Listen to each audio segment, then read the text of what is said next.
1 month passed in the blink of an eye. During this month, Roja mainly trained on Ain's sword skills.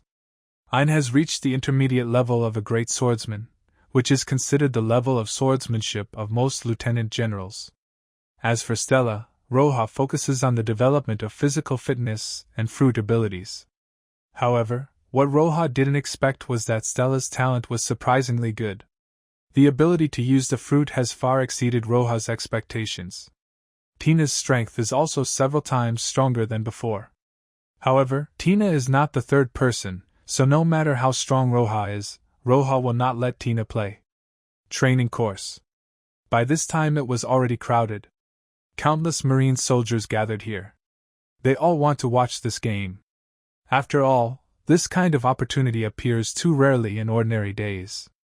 They were all curious as to whether Roja would win or whether Kizaru would take the top spot. I think Baigu is very likely to lose. That's what I think too. After all of Baiji's people are women. Hey, why do you say that? I am even more envious of Baiji's womanhood. But he definitely can't beat Kizaru's men, right? Hey, this time Baigu is too much. Although these soldiers lowered their heads and whispered there. But it was still heard by Ain and others. Ain looked at Roja and said to Roja, Lord Roja, can you tell me who our third candidate is? Luoya smiled and said, Well, it's up to her then. If she doesn't agree, we will be without a third person. Roja added, However, isn't this a win-win-win out of 3-game series? As long as the two of you can win, there will be no problem even if there is no one left. After saying that, Roja turned to look at Ain and Stella. Ain and Stella, with their eyes full of confidence, promised Roja, Don't worry, Lord Roja, I will never let you down. Master, Stella will never let you down. Roja nodded slightly, but still said, However, it is more important to act within your ability. If there is really no way to defeat, just retreat.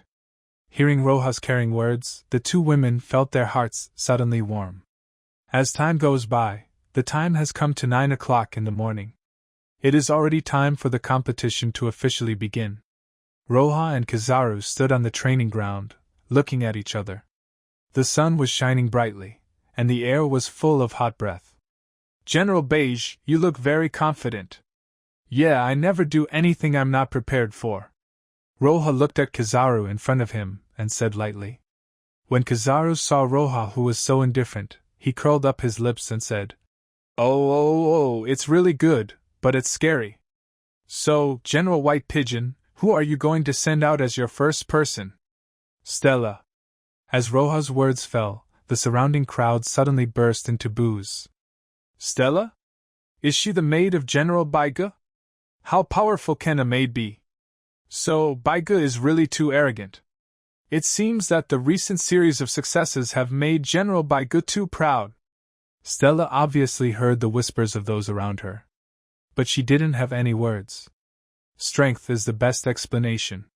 Stella, wearing a maid uniform, came to the center of the training ground under the gaze of everyone. When Kizaru saw this scene in front of him, the wrinkles on his face wrinkled together. He had no idea what Baigu wanted to do. For such an important competition, a maid was actually sent. Is this looking down on him? Lieutenant General Lakavar, I'll leave it to you for the first game. No problem. On the training ground, there was suddenly a thunderous sound. A giant who had been sitting cross-legged on the ground slowly stood up from the ground. He is a lieutenant general of the giant clan. He is 10 meters tall, 2 meters taller than Whitebeard too. He has a strong body, and holds a heavy sword without an edge. Judging from her size alone, it is absolutely impossible for Stella to defeat Lieutenant General Lakavar. Fortunately, this training ground is large enough to fully support the Lieutenant General's offense. Don't be too shocked when everyone sees Lieutenant General Lakavar come on stage. Don't think about it. How can a maid defeat Lieutenant General Lakavar, who is a giant? Yes, wouldn't it be nice to keep such a beautiful vase with you? Why did you come here to die? Baigu is really too arrogant.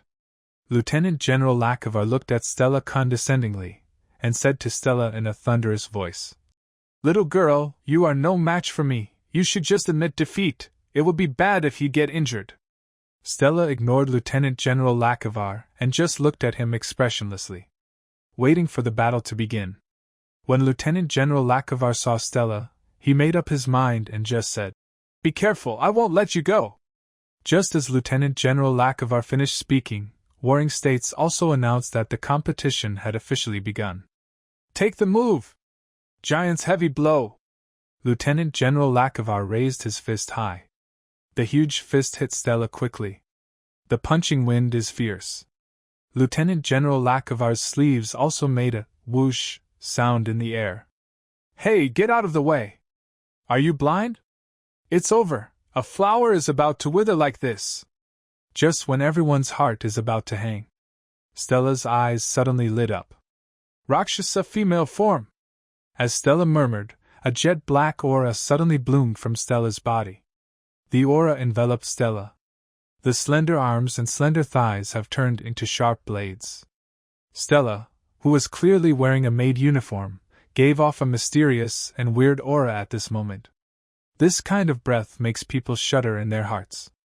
Stella, who had strange patterns on her body, had her legs slightly bent. He suddenly jumped up from the ground, and 2 sword marks appeared on the ground. The arm turned into a sharp blade, driving the body and began to rotate. Just before everyone came back to their senses, Stella's figure has already circled Lieutenant General Lakovar's arm. Then Stella's form was released, revealing Stella's harmless figure again. I saw Stella, facing the direction of Roja, doing the maid etiquette. The next second, Lieutenant General Lakovar suddenly bloomed with wounds in the shape of springs. These wounds immediately spattered a large amount of blood. Among them, the nerves and ligaments were severed. Lieutenant General Lakovar's arm was completely disabled. When Kazara saw this scene, he immediately came to Stella. "What do you want to do? Kill your colleagues?" At the same time, Lieutenant General Lakovar's thunderous screams of pain flooded into everyone's ears. "It hurts! My hand! My hand! You actually disabled my hand! Did you do it on purpose?" At this time, Roja also came to Kizaru. The momentum of the 2 generals began to collide at this time. The reason why Stella did this was of course because I ordered it. When Warring States heard what Roja said, he frowned. "By God, what do you mean by this? I can't pretend that I didn't hear it. Sir Fleet Admiral, have you forgotten my medical skills? It's just that the nerves and ligaments are broken. It's not that I can't heal well. Do you think it's Lieutenant General Lakovar?" Lieutenant General Lakovar covered his left hand and his heart trembled violently. He felt as if he was being targeted by a super-powerful beast. Lieutenant General Jean Lakovar subconsciously surrendered. "Yes, General Beige, as long as it can be cured, it doesn't matter." When Warring States heard what Lakovar said, he didn't continue to say anything. Indeed, from a certain perspective, Roya's medical skills can make this competition fairer. At this time, Roja summoned a phantom and began to treat Lieutenant General Lakovar. I saw that Roja stopped the bleeding in Lieutenant General Rakoval's arm with 3 strokes and 5 divided by 2, and then repaired Lieutenant General Rakoval's arm through special surgery. Everyone who saw this scene was stunned. My God, this kind of medical skill is so powerful! I've long heard that General Baiji's medical skills are even more powerful than those of the Director of Marine Medical Department. This kind of ability is equivalent to no Shinigami technique. If you can join General Baiji's camp, you don't have to be afraid even if you get injured in the future. Yeah, why didn't I think that if I could really join Baiji's camp, that would be great? Marine below, whispering. Warring States obviously also heard a lot of words similar to the ones just now. Warring States looked at Luoya, his pupils shrank suddenly, and his heart sank. Luoya, could this be part of your plan? By demonstrating superb medical skills, you can once again build your own abilities and attract more people to join your camp, thereby building your own faction and getting more resources in Malinfando. Garp saw the Warring States period and began to think deeply. He quickly pretended to cough, then touched Warring States, and whispered to Warring States. Warring States, now we can announce the next competition. After coming back from his thoughts, Warring States looked towards the training ground. Lieutenant General Lakovar had already exited, leaving only Stella as a maid, standing there expressionless. His whole body seemed to be exuding bursts of cold air. Until this time, the surrounding marine soldiers no longer dared to treat Stella as an ordinary maid. This is no ordinary maid. It's like a devil from the abyss. With that kind of terrifying and mysterious appearance, once you are embraced by it, you will probably die. The second competition begins now. General Kizaru is asked to send out the second candidate. At this time, Kizaru showed a rare expression of embarrassment. He originally thought that if he didn't have a head-on confrontation with Baiga, then he has a great possibility and can win. But facts have proven that even Baiji's subordinates are not easy to mess with. Kizaru took a deep look at Stella and said to the man standing next to him, "Best of 3 games, we don't know yet what the real ability of this maid is. To be on the safe side, we can only let you. I came out, I wanted you to be the finale." It doesn't matter, General Kizaru, just remember that you agreed to my conditions at that time. As he said this, a figure walked out of the crowd. There was a cigarette in his mouth. From the outside, he looked a bit rustic. He was wearing straw-yellow clothes and a pair of wooden clogs at his feet. He held his trouser pockets with his hands and walked slowly to the training ground. The moment he arrived at the training ground, all the soldiers stopped making a sound. They looked at the person in front of them in disbelief. Many people's mouths trembled a little. T. Dolphin, Lieutenant General! It's actually Lieutenant General T. Dolphin. Is it that general's replacement, Lieutenant General T. Dolphin? Yes, he should be the man who confessed his love to Lieutenant General Momosaji 100 times, but failed every time. It's over, this maid is going to be in trouble now. Yes, no matter what, he is the general's backup. The strength is at least at the level of a quasi-general. Luoya naturally knew the person in front of him. Stella, step back, you still haven't. Before Roya finished speaking, Stella turned to look at Roya and said to Roya, Master, I want to give it a try. The owner who heard this crisp and soft sound. The surrounding soldiers felt as if their bones were numb. Only Roja had clear eyes, looked at Stella very tenderly, and nodded slowly. Since you want to fight, then fight boldly. I will always be your backing. After receiving Roja's answer, Stella immediately turned around and looked at the T-Dolphin in front of her. Are you ready? The T-Dolphin looked at Stella in front of him, but before Stella could answer, the T-Dolphin said to himself, Then I will take action. With that said, the T-Dolphin rushed towards Stella. The soldiers who saw this scene were completely shocked by the T-Pig's shamelessness. Did this guy attack directly without waiting for her confirmation? This is so shameless. Although I have long heard that Lieutenant General T-Dolphin is very thick-skinned, but this is too thick-skinned. Facing the T-Dolphin's attack, Stella changed her form again. At the same time, the primary level of seeing and hearing is activated. The primary weapon color is domineering, wrapped around Stella's sharp-edged hands.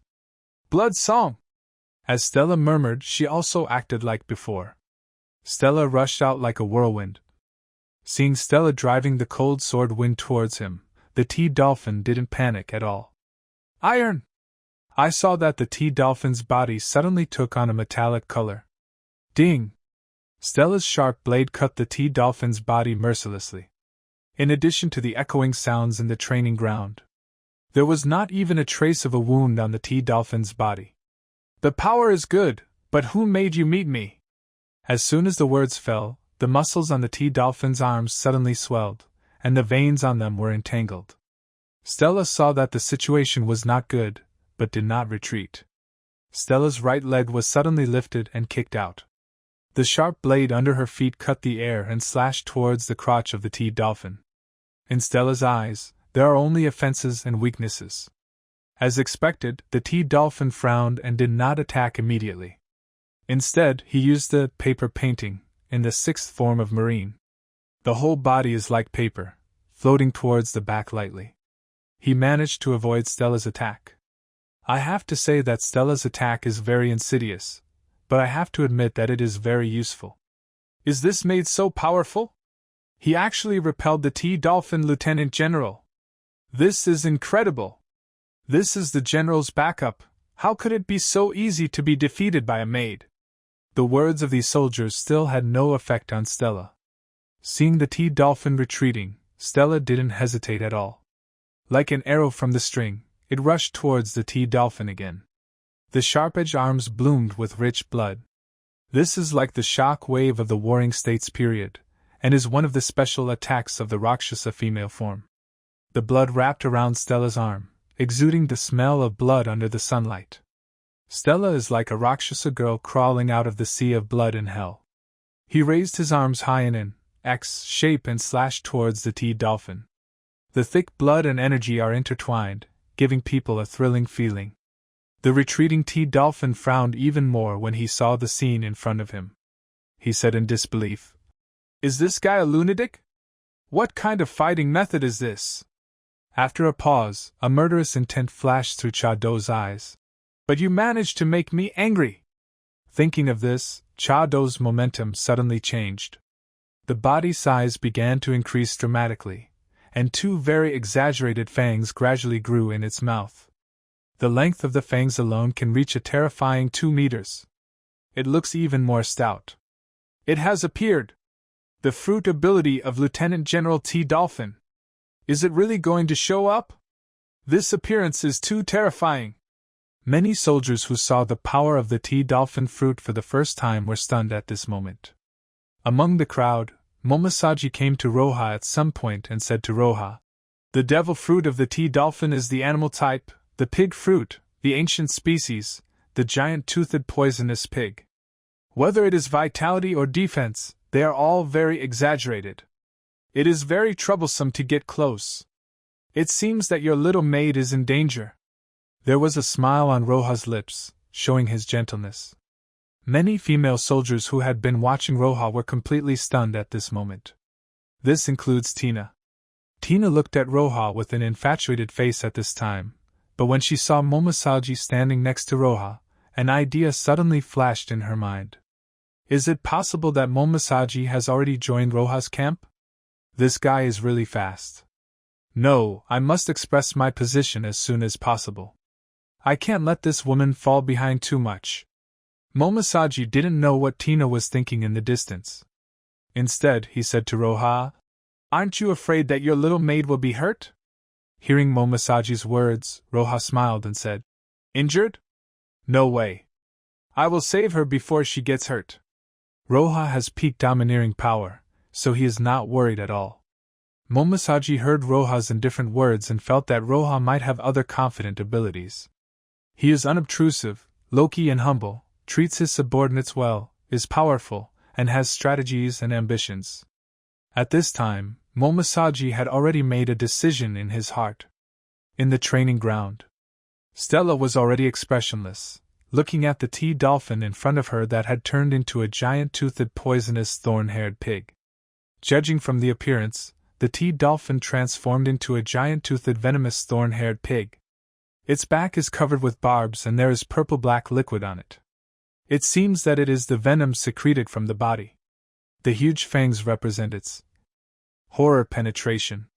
If it were an ordinary person, when he saw the T-Dolphin in this state, he would have turned around and ran away. But Stella won't run away, because she represents Roha's face. Even if she will be defeated, she will fight beautifully. Thinking of this, Stella took a deep breath. The mysterious patterns densely covered on the body bloomed with a richer blood color at this time. These bloody auras continued to rise and condense, forming 3 heads and 6 arms. Each of the 6 arms turned into a sharp blade. There is a blood-red aura lingering on it. At this time, a hurricane suddenly broke out. Stella's figure disappeared from everyone's sight. Unexpected. A shadow appears above the T-Dolphin. Stella seemed to blend into the wind. It turned into a whirlwind and slashed wildly in the air. Blood Song Rakshasa! Streams of sharp sword energy shot out of the air. It was at least 3 times stronger than the previous slash. In the blink of an eye, nearly 100 blood-colored slashes drew a perfect arc in the air, mercilessly slashing towards the T-Dolphin's body.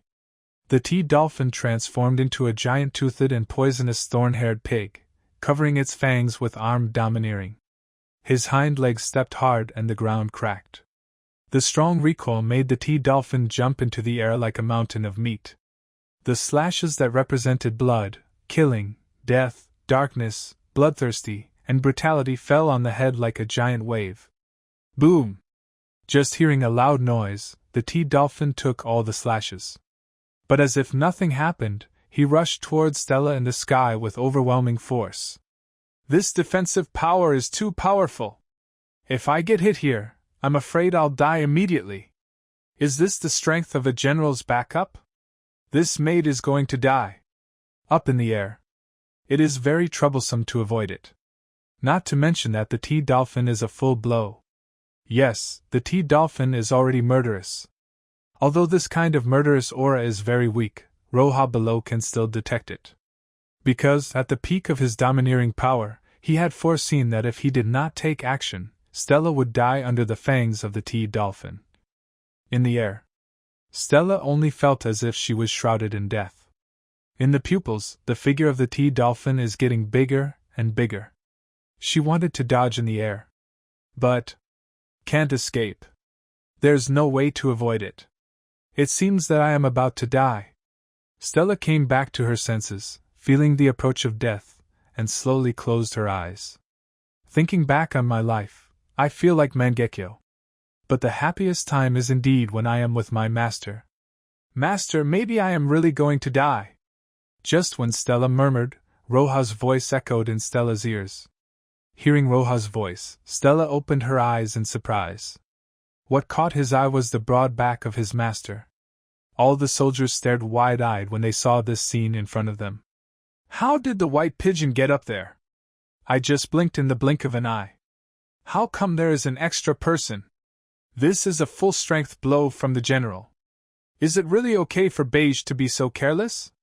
In the air, I saw Roya standing casually in front of Stella, his palms not even covered with military colors. He directly stretched out a finger. In an instant, the fangs touched Roja's fingertips. The violent attack was easily blocked by Roja. The hurricane set off by this blew towards Roja's rear. The robe of justice behind him flutters in the wind. At the same time, the blood-like hair of the Rakshasa woman was blowing up. The fangs that could pierce the wall and cause the earth to crack could not pierce Roja's skin at this time. How is it possible? T-dolphin looked at the scene in front of him in disbelief. There was a huge wave in my heart. White pigeon. Jew actually blocked it with one finger. This is absolutely impossible. Not only the T-dolphins were shocked, but also the Warring States period found it incredible. Sengoku wouldn't be too surprised if he could block the attack of the T-dolphin with such a childlike amusement by relying on the peak of his domineering power. But Roja didn't use it, and there wasn't even any change on his body. Wait, there is a change. With his keen senses, Warring States noticed that there was a vague aura coming out of Roja's body. But in the Warring States period, there was no way to analyze what this aura was. At this time, Kizaru also turned into a ray of light, came to Roja's side, and asked Roja, "Baigu, what do you want to do? Do you plan to take action yourself?" "How could I take action personally? I am just protecting my subordinates. We are willing to admit defeat."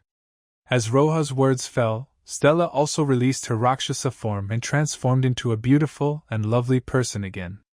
The soldiers who saw this scene had a higher impression of Roja.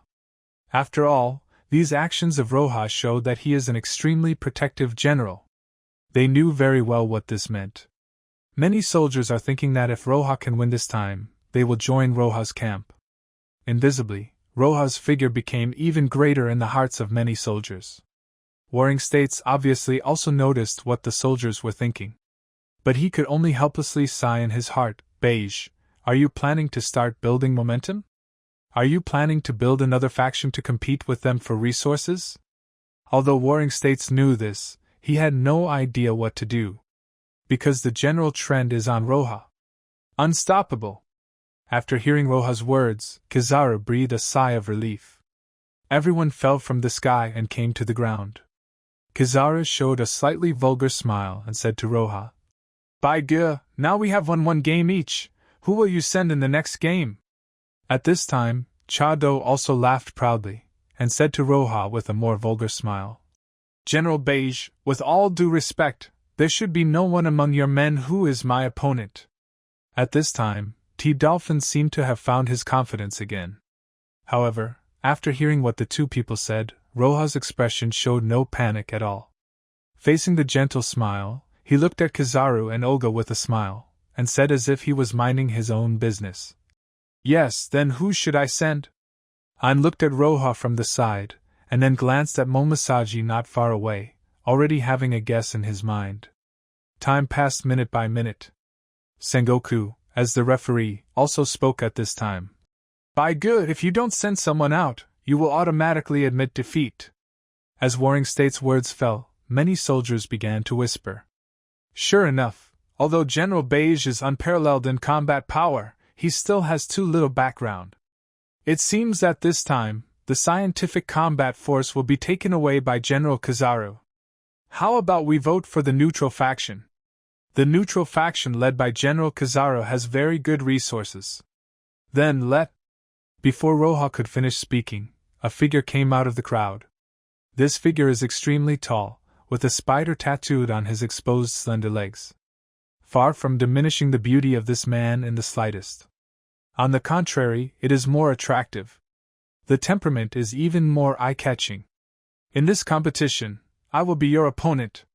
T-Dolphin looked at the visitor, and his pupils suddenly shrank. Momosaji! Why are you siding with General White Pigeon? You are not. Cha-Do looked at Warring States on the stage. As expected, Warring States' expression became very embarrassed.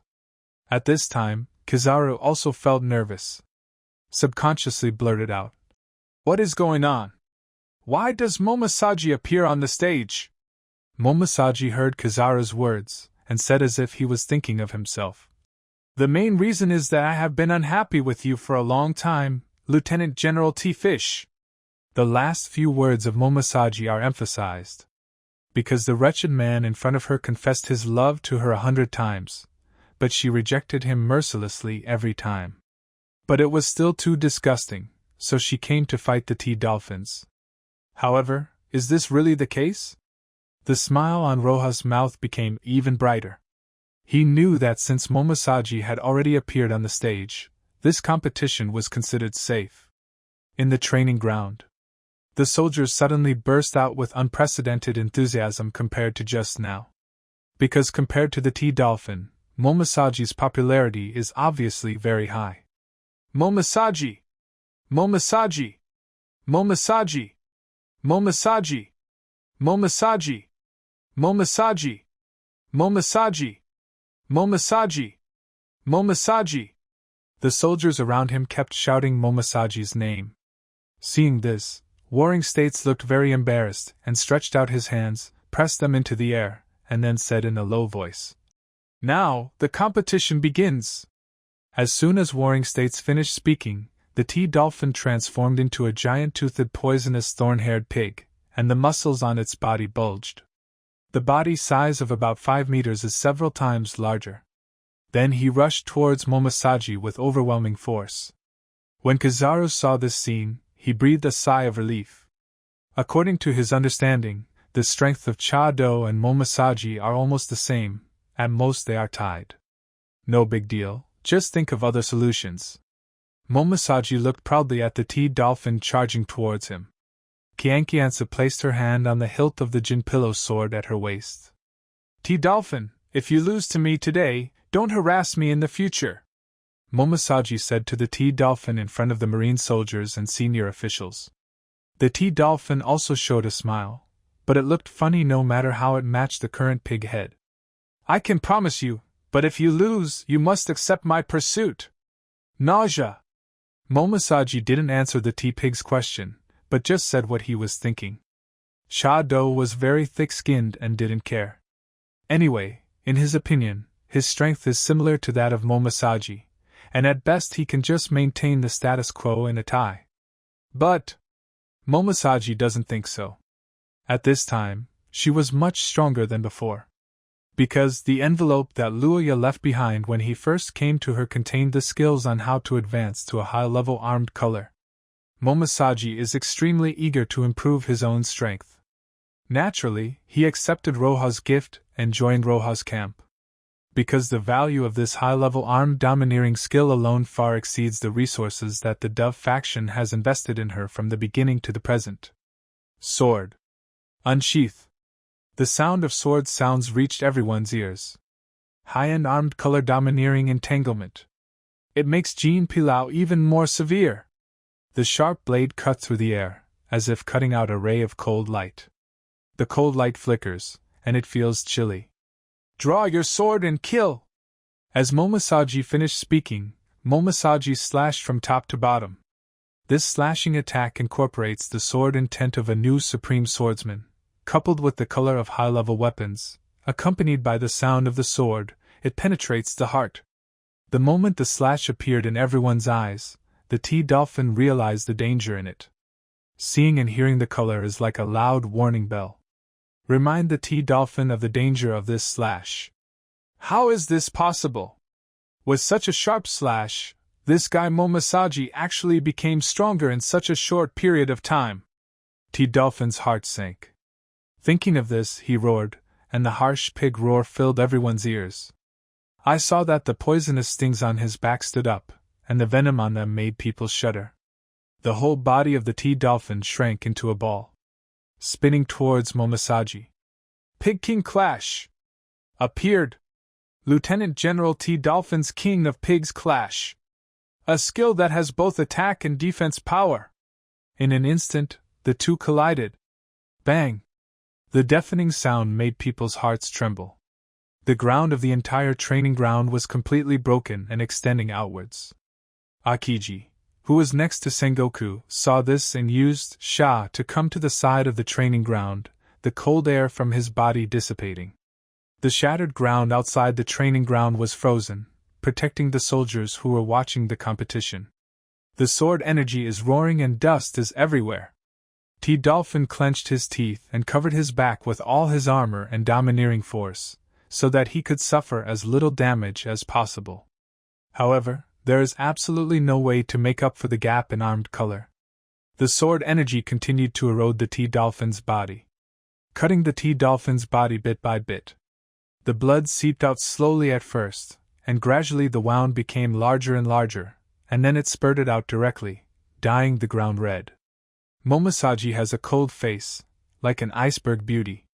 The pulled-out Kenpyra was put into the scabbard by Momosaji. At this moment, the sword energy exploded. Taking the T-Dolphin's body, it flew back. Everyone was stunned when they saw this scene. They couldn't believe it, looking at everything in front of them. They didn't expect Momosaji to be so powerful. Both of them are junior generals, but Momosaji is actually able to reach this point in terms of strength. This was something they didn't expect. The dust dispersed. The figure of the T-Dolphin was revealed. Although he was injured just now, he recovered as before in just a few seconds. But no matter how you look at it, you feel a little embarrassed. The T-Dolphin's face was gloomy. His mind went back and forth 1,000 times, and in just a few moments, countless thoughts flashed through Cha Do's mind. After weighing it up, the T-Pig walked towards the crowd with a cold face. At the same time, he stretched out a hand and waved it, and said to Momosaji, "You win, I am too lazy to fight." Kizaru's expression suddenly changed when he heard what the T-Dolphin said. Even Kizaru, who has been touching the water, is very unwilling to do so at this time. "This guy is a T-Dolphin," Kizaru said through gritted teeth, and then his figure disappeared into the crowd. A charming smile appeared on the corner of Momosaji's mouth. She slowly turned around, walked towards Roha, and whispered, "Please give me more advice in the future." Roha nodded as a response to Momosaji. At this time, the Warring States period also announced the final result. The winner of this competition is Roha and his subordinates. As Warring States' words fell, the soldiers suddenly exploded. "General White Pigeon! General White Pigeon! General White Pigeon! General White Pigeon! General White Pigeon!" General White Pigeon! The soldiers were like Roha's little fans, shouting Roha's name crazily. The title of General Baigu was once again imprinted in everyone's hearts. There are many people who want to join Roha's camp at this time. Luo Ye naturally knew what these people thought. At this time, Roha said to Ein next to him, Ein, we only accept strong people. We don't want those cannon fodder level goods. After all, the sea is too dangerous for them. Yes, Lord Roha. The competition is over. The soldiers dispersed. At this time, Roha also came to Warring States' office. As soon as he arrived at the office, Luo Ye saw Warring States, who seemed to be signing some documents here. When Roha came in, he handed him the document. This is the affiliation document of the scientific force. Just take this document with you and go. They are currently doing research in Punkhadisa. Ding, release the check-in task, Punkhadisa, reward, psychic skills. Time, 3 days. Hearing the system's words, Roha's eyes suddenly lit up. Without any hesitation, Roha took the document from Sengoku's hand, and then said to Sengoku, Sir Fleet Admiral, then I will report it first. Warring States looked at Roha leaving, and the expression on his face suddenly darkened. He can already feel Roha's ambition. If Akiji doesn't work hard, he really won't have a chance. After sighing, Warring States continued to deal with other matters. Roha, on the other hand, rode a general-class warship and sailed towards Punkhadisa alone. Looking at the document in his hand, Roha stood on the deck, feeling very good. The combat effectiveness of scientific troops, and so on, is actually not that strong. Roha was mainly optimistic about a scientific researcher named Vegapunk. Vegapunk is known as a genius scientist who is 500 years beyond human wisdom. It is enough to prove Vegapunk's terrifying scientific research capabilities. Just when Roha was sailing on the sea, he saw a dark island, slowly heading in his direction. With Roha's eyesight far beyond that of ordinary people, he was able to see the flag flying above. The flag features a skull with a shallot haircut and a pile of flaming bat wings. The front door looks like a huge mouth. According to Roha's speculation, it should be specially used to capture passing ships. This should be the Thriller Bark, the so-called largest pirate ship, Roha murmured, but compared to his own Noah's Ark, this island is still slightly smaller. It seems that it should be that guy from Moria who failed to challenge Kaido of the Four Emperors, but he dared to block my way, which is quite confident. Roha showed a smile, and an unknown light flashed in his eyes. Thriller Bark. In the palace in the center of the island, Perona used the power of her ghost fruit to break away from her body and float freely on the island. Captain, this place is really beautiful. I have never seen such a beautiful place. Perona floated in the air and said excitedly to Moria in front of her.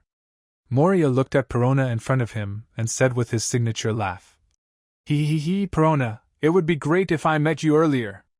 I think with your fruit ability, you can make Kai the large number of pirates under Duo Hand must all lose their fighting power. Moria sighed. It's such a pity. In this battle, Kaido was defeated by his men without even seeing his face, and so many zombies were wasted. It's so abominable. After saying these words, Moria looked at Perona, but found that Perona was not listening to him at all. Instead, he looked around at the surrounding decorations, his eyes shining with excitement.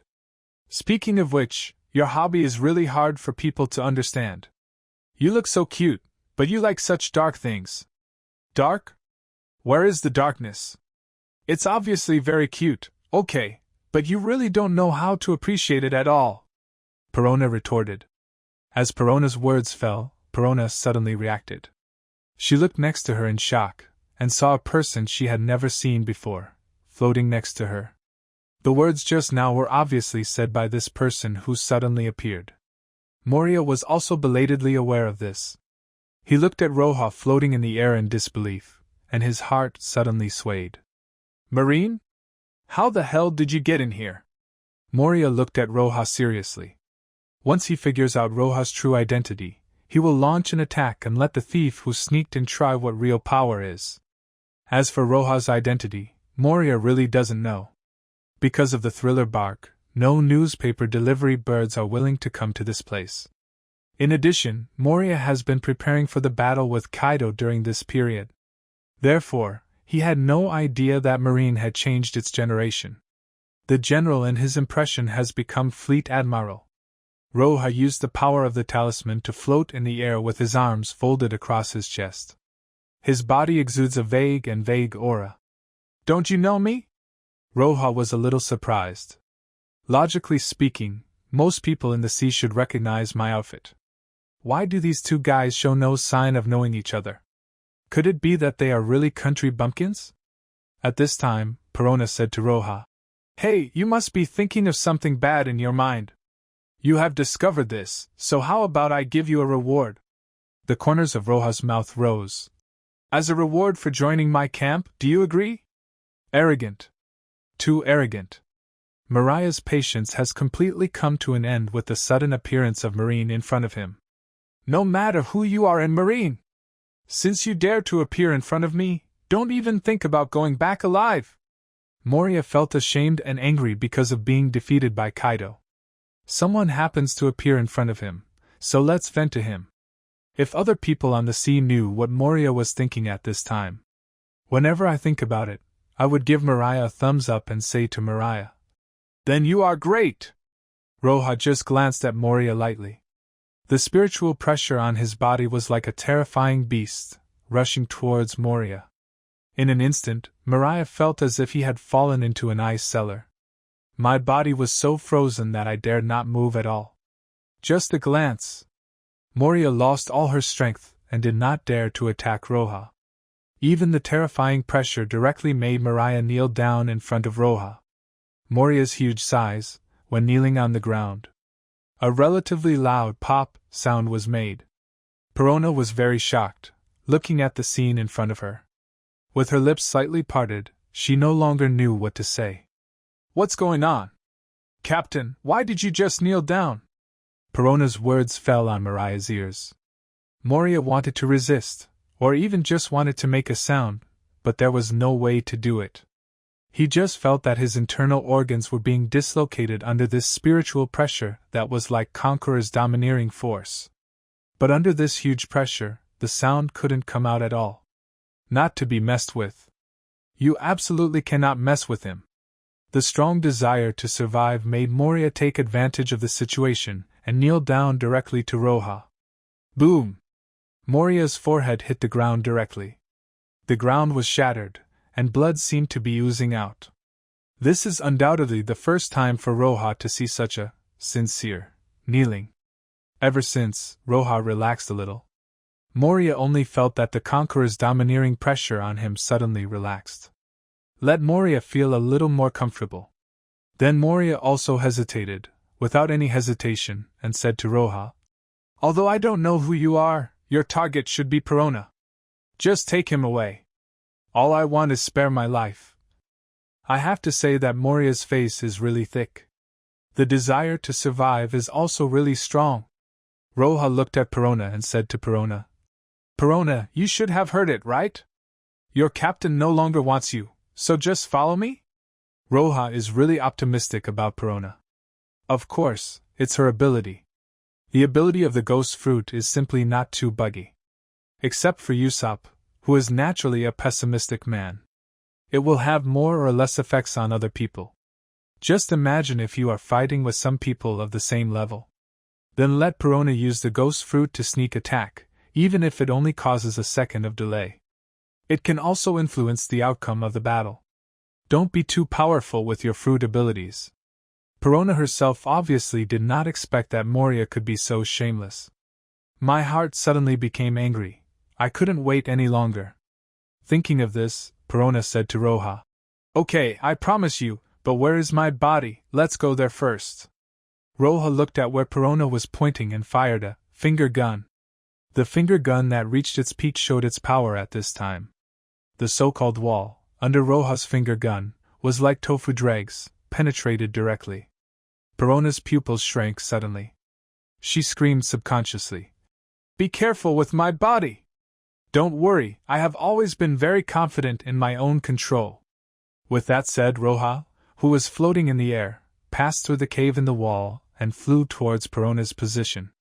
Perona's room is a princess room. But this princess room, compared to other princess rooms, is not too weird. Various weird decorations are dotted around the room. There are also all kinds of weird dolls. When ordinary people see all this, they will definitely think that they are in a haunted house. You really love these decorations. Do you like these dark things so much? What are dark things? Let me tell you, although I can let you go, but after that, you have to decorate my room like this for me. It's okay. My warship is relatively large. You can just pack up your things and take them away. After the words fell, Roja stretched out his hand and waved casually forward. The spell ability was activated, and these decorations floated into the air under Roja's control. Even Perona's body is under Roja's control. Wow, you are really amazing. I am even more curious about who you are. Me? I'm just a little general in the Marine Corps. Little general? Perona didn't react. At this time, Mariah also pricked up his ears. He wanted to know who the person in front of him was. In this case, once he finds an opportunity, he will be able to take revenge on him crazily. I am now one of the 3 great generals in Marine White Pigeon. When Roja said this, it was as if he was talking about something ordinary. It gives people a very indifferent feeling. But that's how it feels. There was an uproar in the hearts of Perona and Moria. General! Did I directly enter the base camp? Perona felt a little scared. Don't worry, you have just boarded the ship now, and you don't even have your bounty, so you are not going astray. Marine will not catch you, Luya added. Besides, I am a relatively protective person. If something really happens, I will definitely stand up for you. Let's go. I have other things to do, so don't waste time. With that said, Roya took something with him and flew towards the outside of Thriller Bark. Perona also floated next to Roja in the form of a spiritual body. Looking at Roya's leaving back, Moria imprinted Roya's figure in his heart. One Kaido! One white dove! Just wait for me, and then you will see how I will retaliate against you. Roja didn't care at all about Moria's thoughts. After putting all these things on the warship, Roja stretched out his hand again. The spell ability is activated again. This time, Roja imitated the Golden Lion's attack method. Cast the power of the spell on the sky and sea. Gasho Ten Scroll! Under Roja's control, the white clouds in the sky seemed to be pulled down by an invisible big hand. The sea water flew towards the sky. The white clouds and sea water blended with each other, forming a huge dragon head under Roja's control. The faucet looks very realistic. Even the power of the dragon was brought into full play thanks to the spell ability. Perona was stunned, looking at the scene in front of her. I don't know what to say for a moment, it's better.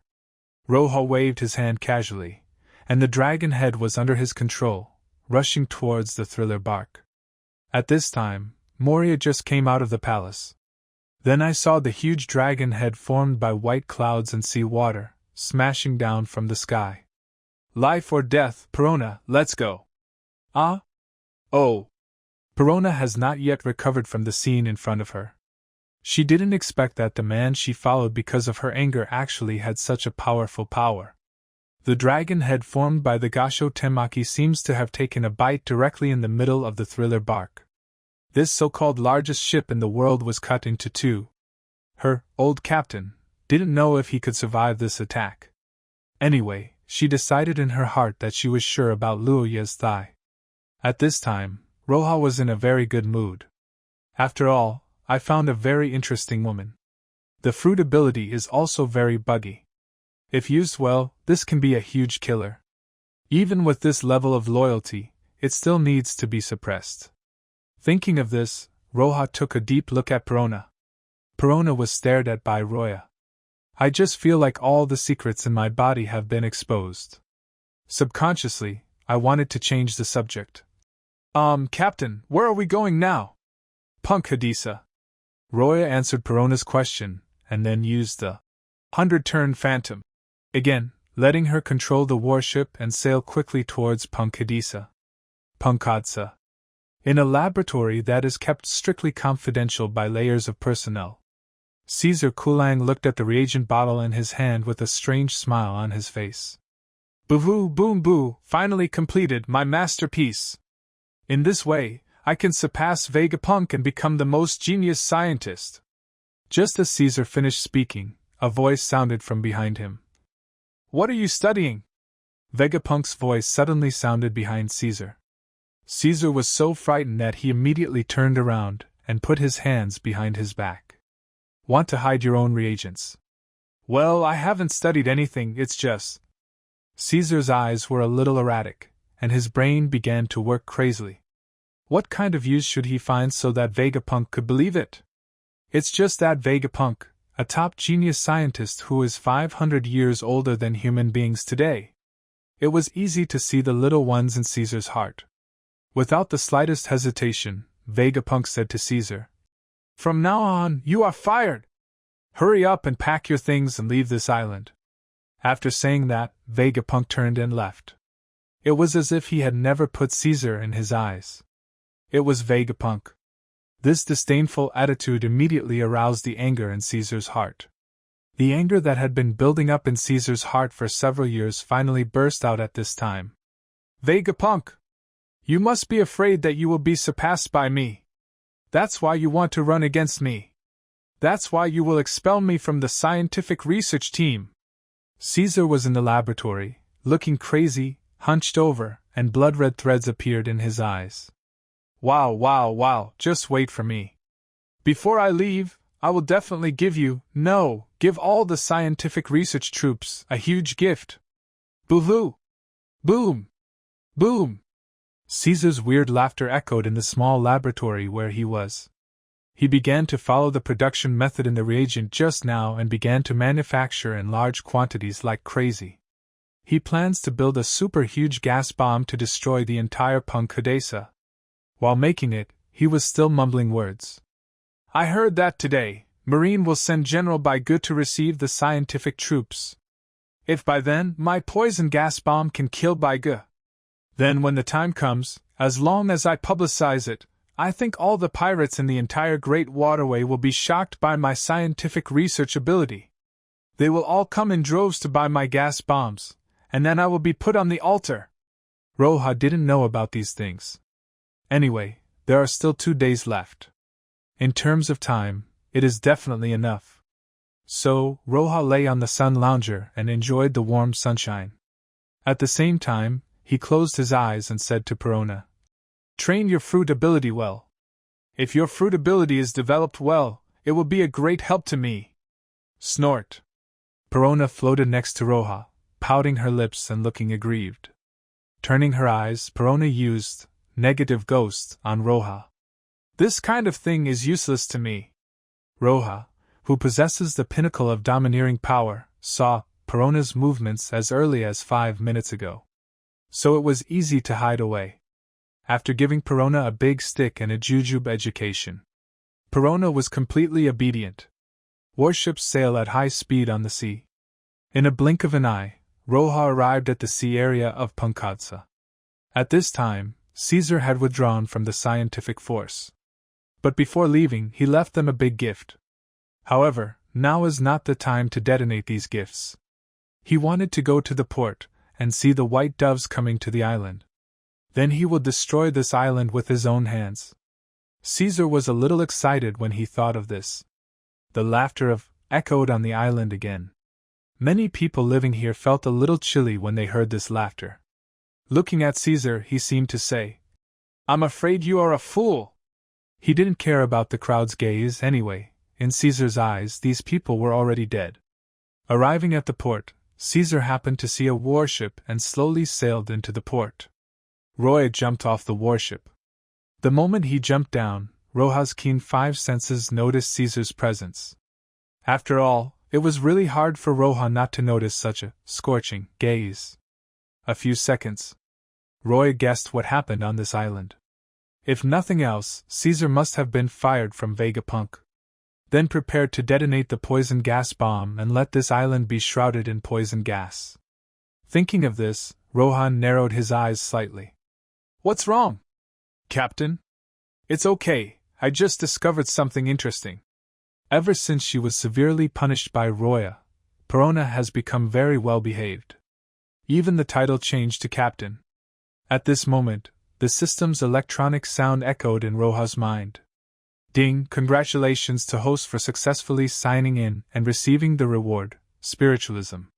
The psychic technique can sign a contract with any creature.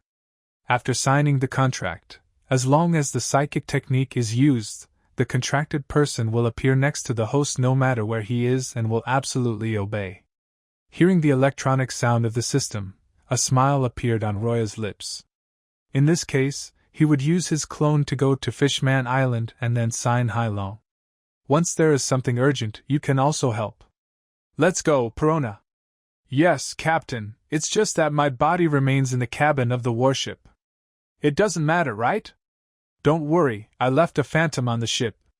After hearing Roja's words, Perona immediately felt relieved. With an indifferent glance, Caesar, who was hiding in the distance and observing secretly, walked towards the laboratory of the scientific force. At this time, Caesar wiped the non-existent cold sweat on his forehead. He didn't know why, he just felt like he had been discovered by Roja. But the pride in his heart kept telling him that this was absolutely impossible. Therefore, Caesar didn't think much about it. As long as Roja enters, he will detonate all the gas bombs. Destroy everything on the island. By then, he will definitely become the smartest person in the world. Roya paid no attention to Caesar. He took Perona to the laboratory. The scientific troops in the laboratory have formed a square formation, waiting for Roja's arrival. The leader is Marine Headquarters, Captain of the Scientific Force John Mamamoru. At the same time, he is also Vegapunk's bodyguard. When he saw Roja arriving, Jean Tawan immediately ordered, "Salute!" As Jean Tamra finished speaking, everyone moved in unison. At this time, Luoya looked at Jean Tawan and said to Jean Tawan, "John Mamamoru, where is Vegapunk?" Roja said calmly to Jean Tamaru. Jean Tamaru heard Roya's words and pointed a direction to Roja. "But Lord Vegapunk is currently conducting research. The research has reached the most critical step, so that's why he didn't come out to greet Lord Baiga." Roja waved his hand casually and said, "It's okay, let him continue, you can take us for a casual walk." "Yes, Lord Beige." Jean Tamaru walked at the front, introducing everything about the laboratory to Roja, Perona and others. Perona floated beside Roja without interest, looking a little unhappy. "Captain, the laboratory is too boring, why don't you let me wander around?" "Well, then you can take a walk." Roja is not worried at all about Perona, who is now in a ghost state. However, Jean Tawan seemed to be hesitant to speak. "What's wrong?" "Jean Mamamoru. Lord Baigu, it's better not to wander around. After all, some experiments are more dangerous, such as the fusion experiment of the Sea Tower Stone and one of the Supreme Knives, or the research on other effects of the Sea Tower Stone. In these laboratories, there are a large number of sea floor stones." Hearing Jean Tamer's words, Perona quickly shook her head. "I hate Halu Stone, I'd better follow you." When Perona said this, she felt a little depressed. The Gothic umbrella in Perona's hand kept turning around, as if she was expressing her feelings. However, when Roja heard that one of the 12 skills of the Supreme Sharp Sword, he was still more concerned about it. "When it explodes, you can put this weapon away. When the time comes, just protect others by the way. After all, there is no time now to search for where the poison gas bomb is hidden. Because he has already seen the explosion." Rumble.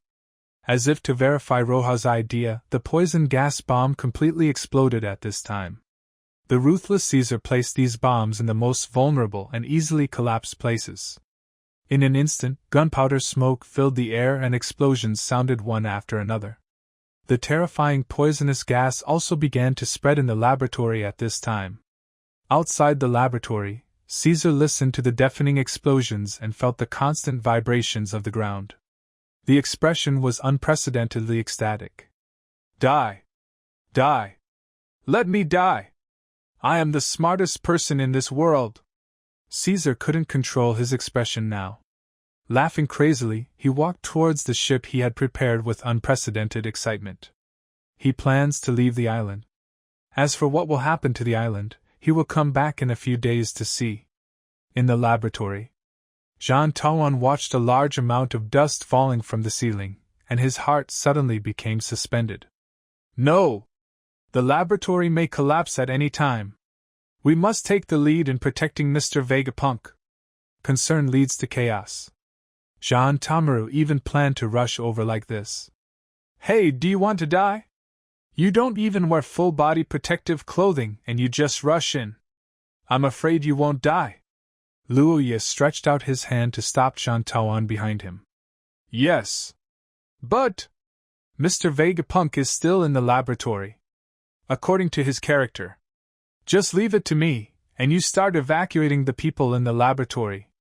Luoya decided the matter in just one sentence. But just such a sentence makes countless people feel at ease. The originally panicked heart was calmed at this time. Jean Tumura looked at Roha and bowed deeply. If it's Mr. Baigu, it will be fine. Now, everyone, organize an evacuation immediately. Put on full-body protective clothing. Looking at Jean Tamaru and the others, they began to evacuate towards the outside of the laboratory. Perona, floating in the sky, looked at Roha leisurely and said to Roha, What about me? What do I do? Anyway, you are a ghost now, so you can do whatever you want. Oh, by the way, there are many more islands, and the people living here don't know if the poisonous gas will spread there. Then, Roha's figure disappeared from Perona's sight. What, don't you just want me to go over and notify them? With that said, Perona simply ignored the existence of the wall, floated towards the outside of the laboratory, and notified the villagers on the island. Roha's figure flashed quickly in the huge laboratory. Shaving can be said to be taken to the extreme in Luoya's body. Luoya was not worried about fighting Mamamoru and others. After all, John Mamamoru's strength, although not strong, is far superior to most lieutenant generals. Soon, after searching 18 laboratories, Luoya found one of the 12 skills of the supreme sharp sword that John Momoan mentioned before, trying to fuse with the Sea Tower Stone. Without any hesitation, Roha received it into the system space. Then, like a ghost, it quickly rushed towards Vegapunk. Just after Roha had just opened Vegapunk's laboratory, the system's electronic sound sounded in Roha's mind. Ding! Congratulations to host for checking in, Vegapunk's laboratory. Reward: wisdom that leads the world for 1,000 years in scientific research. Super scientific research ability. Even Vegapunk, which is said to be more than 500 years old, is not enough in front of host. Vegapunk's laboratory is very large. It is filled with various experimental equipment. I saw Vegapunk, with his back to Roha, constantly operating the machine in front of him. The values on the display are constantly changing, as if the experiment has reached a very important moment. As for these numerical values, Luoya seemed to be self-taught, and could easily understand them. Roha walked softly and came to the back of Vegapunk. This is the life design you originally developed. Vegapunk said nothing. Roha was not in a hurry, and just said as if talking to himself. The life design is of great use to humans, clones, and devil fruits. It posed a great threat to the world government, and then was controlled and guarded by the world government. Thinking about it this way, it is really pitiful. As Roha's words fell, Vegapunk turned around and looked at Roha with his unruffled expression. What do you want to say? It's nothing. The research should have reached a more important stage now. After you finish the research, I will take you away. You should have noticed the explosion just now. As said before, Roha didn't take Caesar's gas bomb to heart at all. Looking at Vegapunk, he seemed to be stuck in a bottleneck. What Roha said next made Vegapunk extremely frightened. I said, why don't you try to separate the ground state properties of all multi-particle systems, and then add artificial particles or devil fruit particles, or a combination of the two, and then use Esma's formula to debug. Of course, here the initial numbers should be changed to this, which should make your life design reach a more powerful level. Roha's words floated into Vegapunk's ears lightly, and at the same time, He also drew a number on Vegapunk's pen. Vegapunk's hand stopped. He slowly turned his body around and looked at Roja in disbelief.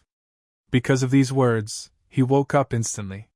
He didn't expect that this new white pigeon general would be able to understand what he was doing without saying anything, and would be able to suggest solutions to him. And it's still far beyond his idea. Do you know my life design? Are you also a scientific researcher? Understood, but I'm not interested in scientific research. I just came here to receive scientific troops. Who knew something like this would happen? Yes. Ryujin doesn't like scientific research very much. Compared with scientific research, he prefers to use his own power to make changes in this world of the jungle. After all, those without power can only do scientific research, right? After hearing Roja's words, Vegapunk began to look at Roja up and down. Then he said to Roja, "If you have time, let's sit together for a while. Maybe I can get more inspiration from you. After all, if your idea succeeds, it will at least be ahead of today's human wisdom, at least 1,000 years. Without further words, Vegapunk turned around again. According to what Roja just said, he started to separate the multi-instance system and inject the particle sequence of the devil fruit. These sequences were injected into the life design diagram by Vegapunk. I saw various machines located at the back of the room starting to operate. A baby begins to grow at an extremely fast speed. After a while, she turned into a girl, curled up in the nutrient solution. It's just that their backs were turned to them, and with the cover of the nutrient solution, they couldn't see anything at all. Only an outline can be displayed. If it is not the value displayed on the machine, it is normal. They even thought that they had failed. Succeeded! According to your method, it actually succeeded. This is simply unbelievable. A human who can touch the sea, but also has the ability of devil fruit appears. Vegapunk turned around and said to Roja, "Thanks to you for waking me up just now. Otherwise, it would have taken me a long time to complete this technique. But what I didn't expect was, in this world, there are actually people who are more powerful than me. There are people outside the world, and there are mountains outside the mountains. In fact, I have never supported this kind of human cloning technology, and I will try to do it as little as possible in the future. Humility makes progress. So Ryujin has always been humble and low-key." With that said, Roja took off his robe and used the power of the spell to levitate. I saw that the nutrient solution tank suddenly burst, and the nutrient solution poured out directly from it. Roja carefully released the artificial man with his power, and then wrapped it in a robe. The speed is so fast, in the blink of an eye, it is guaranteed that no one will see the body of the artificial man. This is just a test product. Why should we save her? Shouldn't we collect data and then leave? Vegapunk asked Roja in confusion. To this, Roja just replied, "That's why I hate human experiments. This kind of creature that was just born in the world, even an artificial human, has the right to open its eyes and see the sea." This short sentence directly hit Vegapunk's ears. This is the first time I've heard this. As Vegapunk's words fell, his body floated under Roja's control. With his brain running rapidly, Vegapunk said to Roja, "Destroy these experimental data. I will treat it as a failure this time." "Whatever," Ryujin said lightly, but before leaving, Ryujin still visited the laboratory for a while. All the data and materials were smashed into pieces. Unless Vegapunk researches it again, this data will never reappear in the world. He held the girl wearing the robe of justice in his arms. Under Roja's control, Vegapunk floated behind and slowly walked outside. "Vegapunk, I have a question to ask you. What proportion of your life design does the blood factor occupy?" "A quarter." "In other words, that traitor took away a quarter of your hard work? It seems that you have studied quite a lot of things, and you actually know about the traitor. But I don't care. If he doesn't iterate, then in my opinion, it is just a eliminated thing. After all, it has the highest crystallization, isn't it?" Vegapunk added. "A crystallization of wisdom that is at least 1,000 years ahead of the times, a unique product." Hearing Vegapunk's words, the corners of Roja's mouth raised slightly, and he looked at the girl in his arms with her eyes tightly closed. I thought to myself, the crystallization of 1,000 years? Let me see what is different about you. By the way, what devil fruit are you using? After I extracted the sequence of the devil fruit, it has been scrapped and can no longer be used. Its abilities are all in this girl's body. That's why I asked what kind of ability it is. In this regard, Roja said that he was speechless. Chatting with a self-righteous person like Vegapunk is indeed tiring sometimes. No wonder this guy is so annoying. In terms of ability, it's the animal type, the bird fruit, the phantom beast species, and the blue Luan form, a top fruit. Of course Roja knew that this was the top fruit. It has to be said that Vegapunk's resources are really good, and he is actually able to experiment with such top-notch devil fruits. If people on the sea knew about it, wouldn't they be envious to death? The collapse continues. The poisonous gas is raging. But whether it was poisonous gas or collapsed rubble, Roja used his talisman power to resist it 3 meters away. It's completely impossible to get close to Roja. In this way, the two people slowly walked outside. However, people outside did not know the situation of Roja and Vegapunk.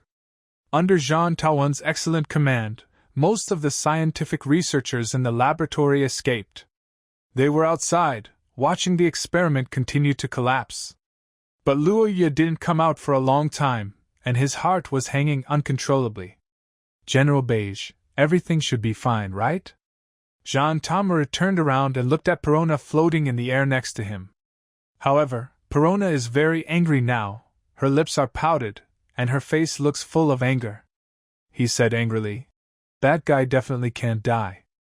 Although Jean Mamawin didn't know why Perona was so angry, he still agreed with Perona's words.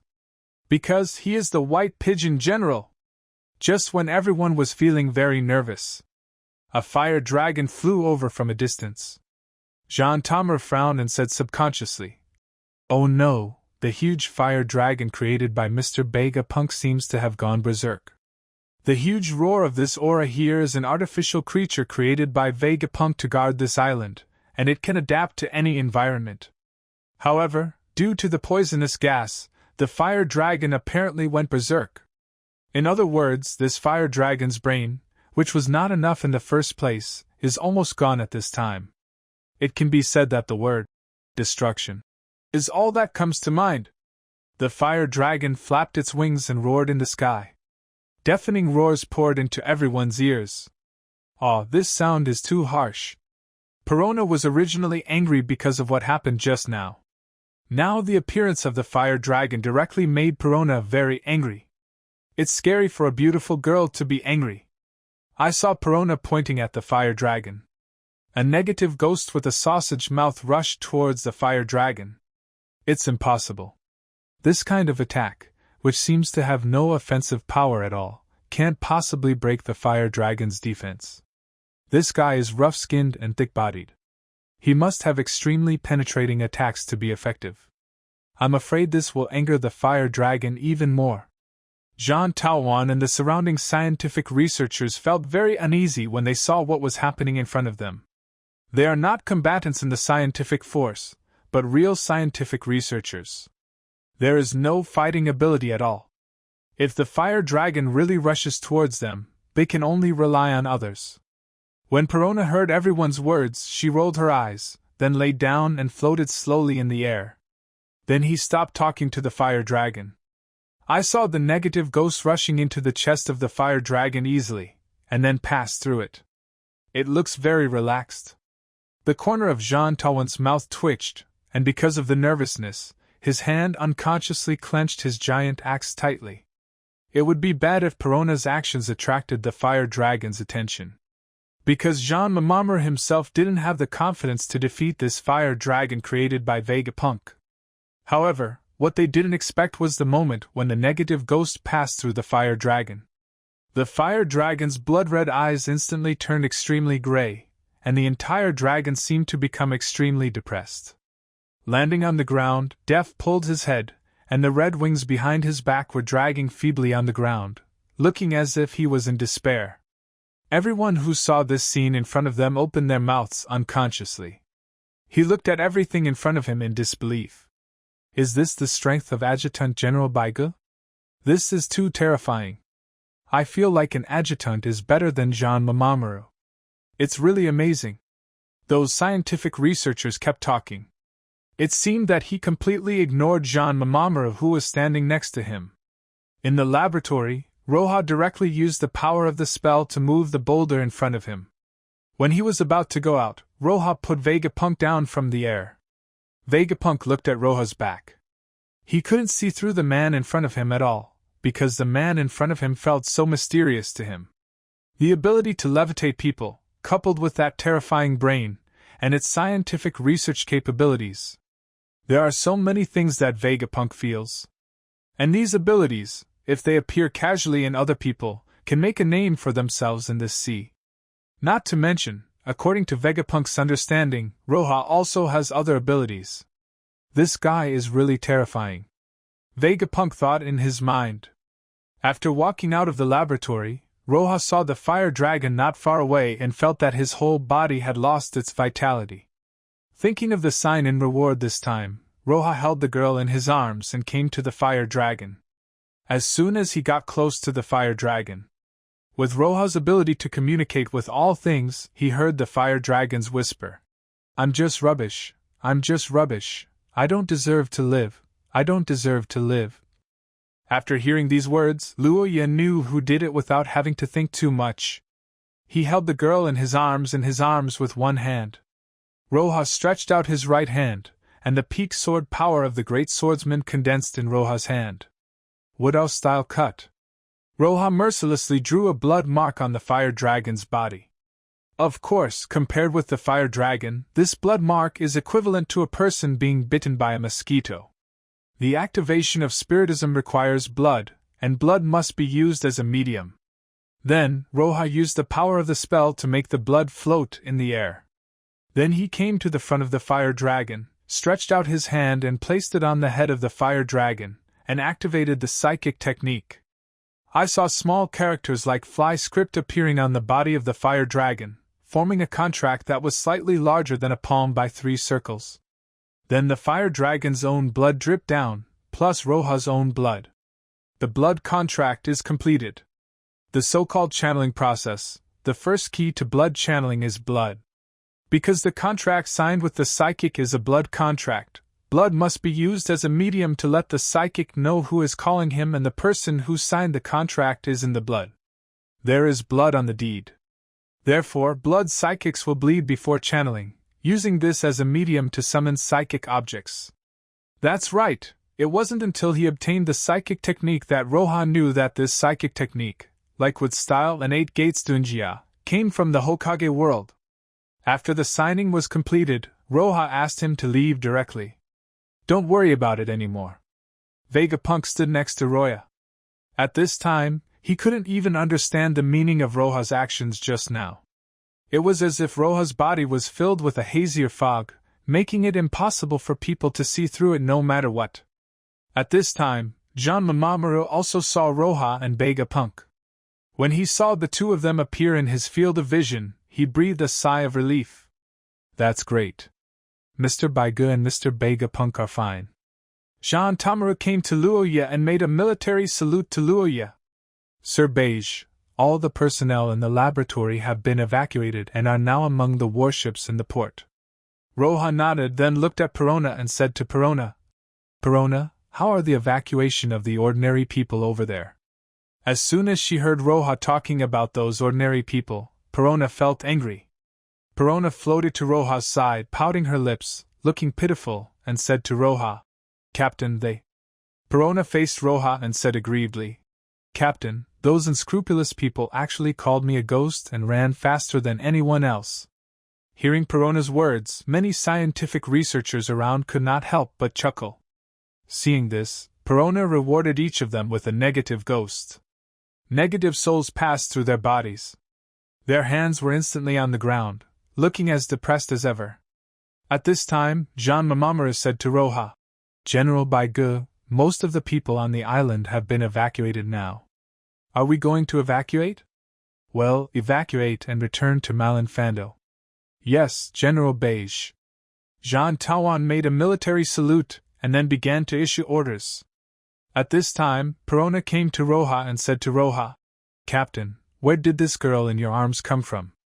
Picked it up. Roja ignored Perona and jumped directly into his warship. Rolling her eyes, Perona followed Roya and returned to the warship. However, as soon as they arrived at the warship, Perona saw Caesar's figure. Captain, this guy is... He is the instigator of this explosion. After returning to Marinafando, leave it to the Sengoku Fleet Admiral to deal with. Roja didn't want to say anything more about Caesar's jealousy. Riding the warship, we quickly returned to Marineland. However, this time Roja directly sent Shadow Clone to report the whole story. The main body hugged the girl and took Perona back to his room. In the room, Stella just made dinner. After seeing Roja coming back, he quickly came to Roja and said to Roja, Master, welcome back. How is your training? Have you taken those medicinal baths? Master, we take medicinal baths every day. Well, that's good. After training, you must take a bath, otherwise, there will be hidden injuries. Perona was also her true body now. She seemed to have arrived at her own home and began to choose her room. Master, this is... Stella hesitated to speak. Future partners.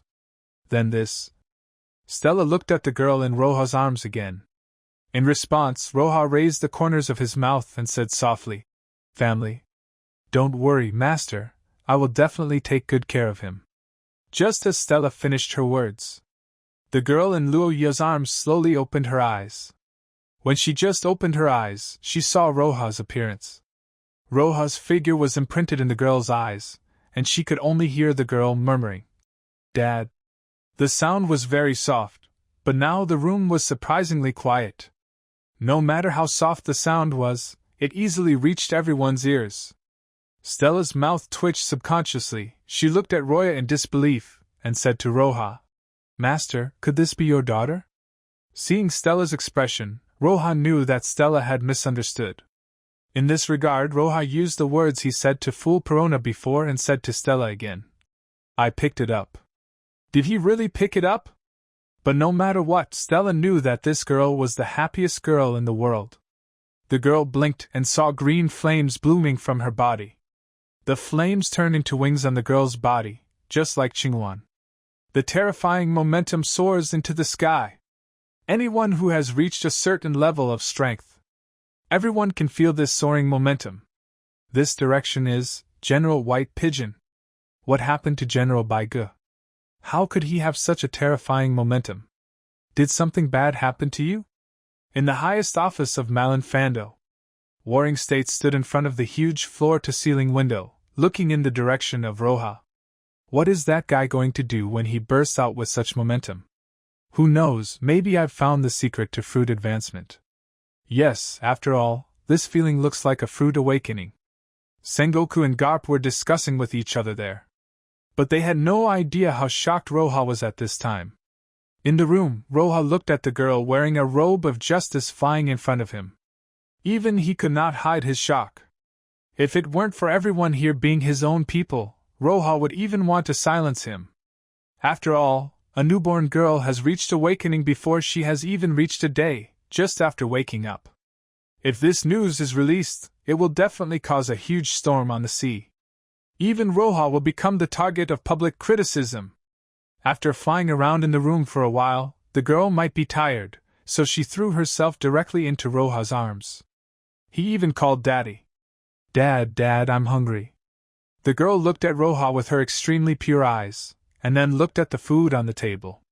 Roja said, Want to eat? Then go and eat. The girl nodded vigorously with a smile on her face. A pair of small cyan wings stretched out from behind, came to the side of the table, and began to feast. If you say what happened just now, it was very shocking. Then, as the girl continues to eat food, her body began to develop very quickly. It is not until the growth reaches the age of 17 or 18 that it can be stopped. Not even a robe can cover up her great figure. Stella murmured in shock. Master, does she have a name? Where did you pick it up from? In response, Roja shook his head helplessly. He didn't expect that this girl could be so domineering. As soon as you open your eyes, the fruit awakens. When you eat, your body grows. This is simply amazing. Thinking of this, Roja felt it was necessary to erase all memories of Vegapunk and this girl. In this world, he is the only one who knows how this girl came to be. That's enough. Just as he thought, Roja used his phantom to find Vegapunk, and then used the illusion ability of the phantom fruit to implant a false memory into Vegapunk. As for whether this would damage Vegapunk's brain, Roja didn't care. After all, his current scientific research ability is only stronger than that of Vegapunk. Roja no longer values the importance of Vegapunk. After figuring out Vegapunk's memory, Roja gave him a few more tasks and then disbanded the phantom. In the room, Roja looked at the girl in front of him like a treasure. He decided to take a vacation immediately and take the girls out for training. Of course, the so-called training is just a reason to play. Night falls. Even Malin Fando fell into unprecedented silence. Roja put the girl in Stella's clothes. There is no other way, only Stella's clothes are more suitable for her. Perona's clothes, in comparison, are a bit too small. This made Perona feel very sad. She returned to her room and never came out. Moonlight shines in the room through the window. Luoya hugged the girl in front of him and said to the girl, "From today on, how about you be called Luolan?" The girl nodded and said softly, "Okay, Dad, from today on my name will be Luolan." After hearing Luolan's answer, Luoya touched Luolan's green hair. I don't know if it was because of the fruit, but Luolan's hair completely turned blue after awakening from the fruit. However, even so, it does not affect Luolan's appearance at all. Moreover, in this short period of time, Luoya found that Luolan's learning ability was not very strong. Just by listening to conversations and various daily things, you can draw inferences. Then learn quickly. This simply made Luoya feel that Luolan was not a genius at all. And most importantly, Luoya found that Luolan's physical fitness was extremely exaggerated. Perhaps after she finished growing, her physical strength increased by countless times. Her body's toughness was also very strong, and her recovery speed was unprecedented. In comparison, the Vinsmoke family has obtained those bloodline factors. It can be said that Luolan completely destroyed them at least 1,000 times. Chatted with Luolan all night. During this night, Roja continued to teach everything about this world. It established 3 views for Luolan. Then, early the next morning, Roja walked towards Sengoku's office. Walking in Marineland, everyone who saw Roja gave a respectful military salute to Roja, and then said to Roja, "General White Pigeon." Now, among the entire Marine Fando, Roja is the only popular general. Coupled with the scientific troops obtained this time, Roja's right to speak over Malin Fando can be said to be getting more and more important. Faintly, there is an illusion of a 4th major faction. However, Roja did not accept the allegiance of a large number of people. Rather, it maintains elite-dominated thinking. After all, in this world, the winner takes all. In front of a powerful person, no matter how much cannon fodder there is, it is of no use. Just arrived at Sengoku's office. Warring States waved to Roja. "By G, you came just in time, I was just looking for you." "Looking for me?" "Lord Fleet Admiral, let me explain first that I am here to ask for leave." Warring States was stunned for a moment. According to his understanding, this was a good opportunity for Roja to stabilize his faction.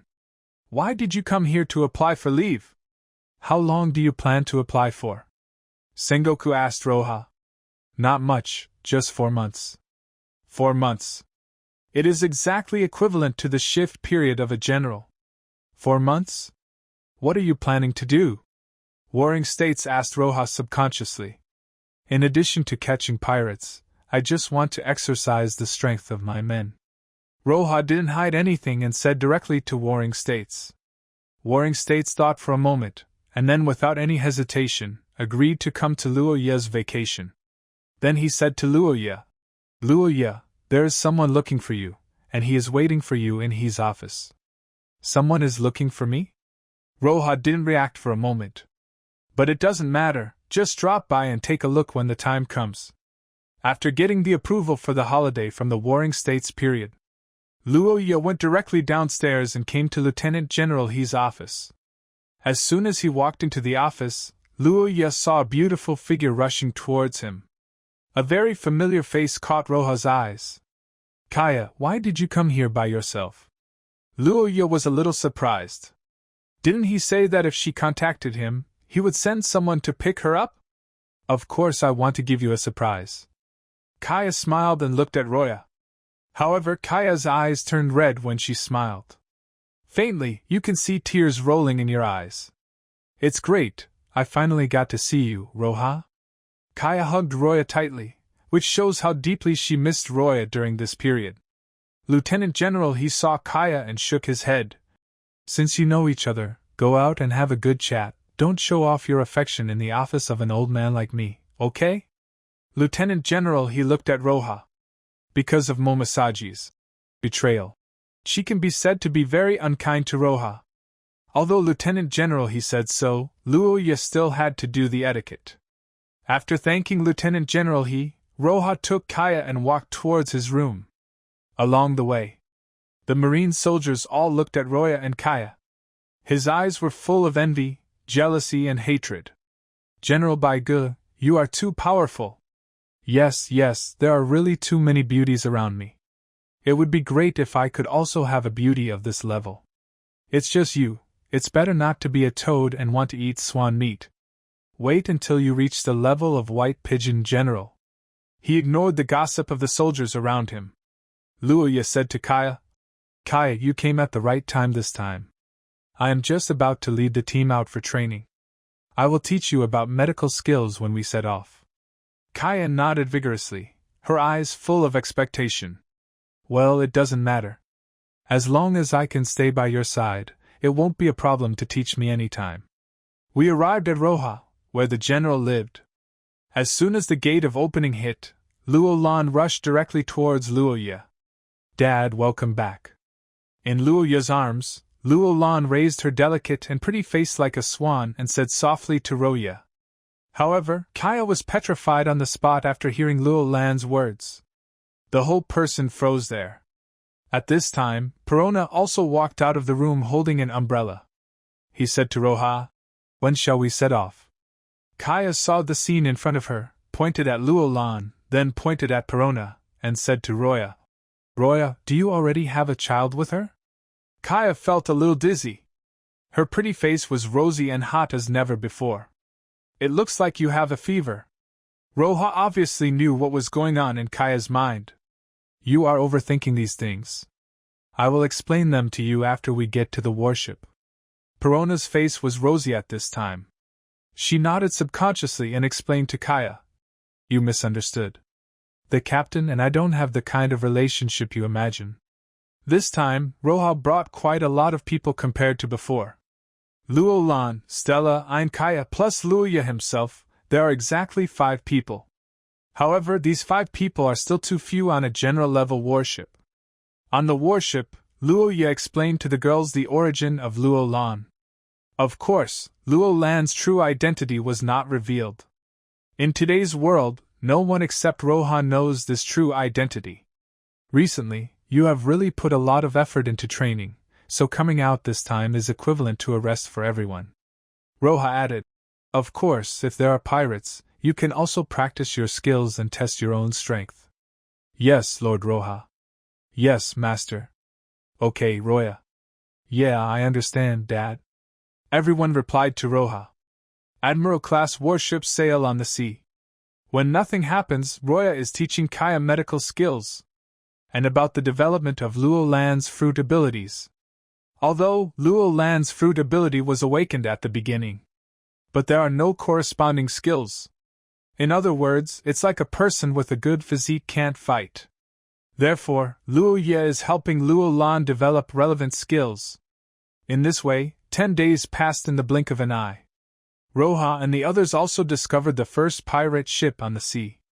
The pirate flag hanging on this pirate ship is a western sword, a cowboy hat, and a standard skull. Luo Lan lay on the edge of the boat, with a look of joy on his face, and said excitedly to Luo Ye, Dad, I saw a pirate ship. I want to go to war. Luo Lan relied on his supervision to immediately spot the pirate ship in the distance. Seeing how excited Luo Lan was, Luo Ye was also very doting on him. Okay, this time it's up to you. It's also your first battle. Yeah, Dad, I will never let you down. Luo Lan raised his white fist and gestured to Luo Ye.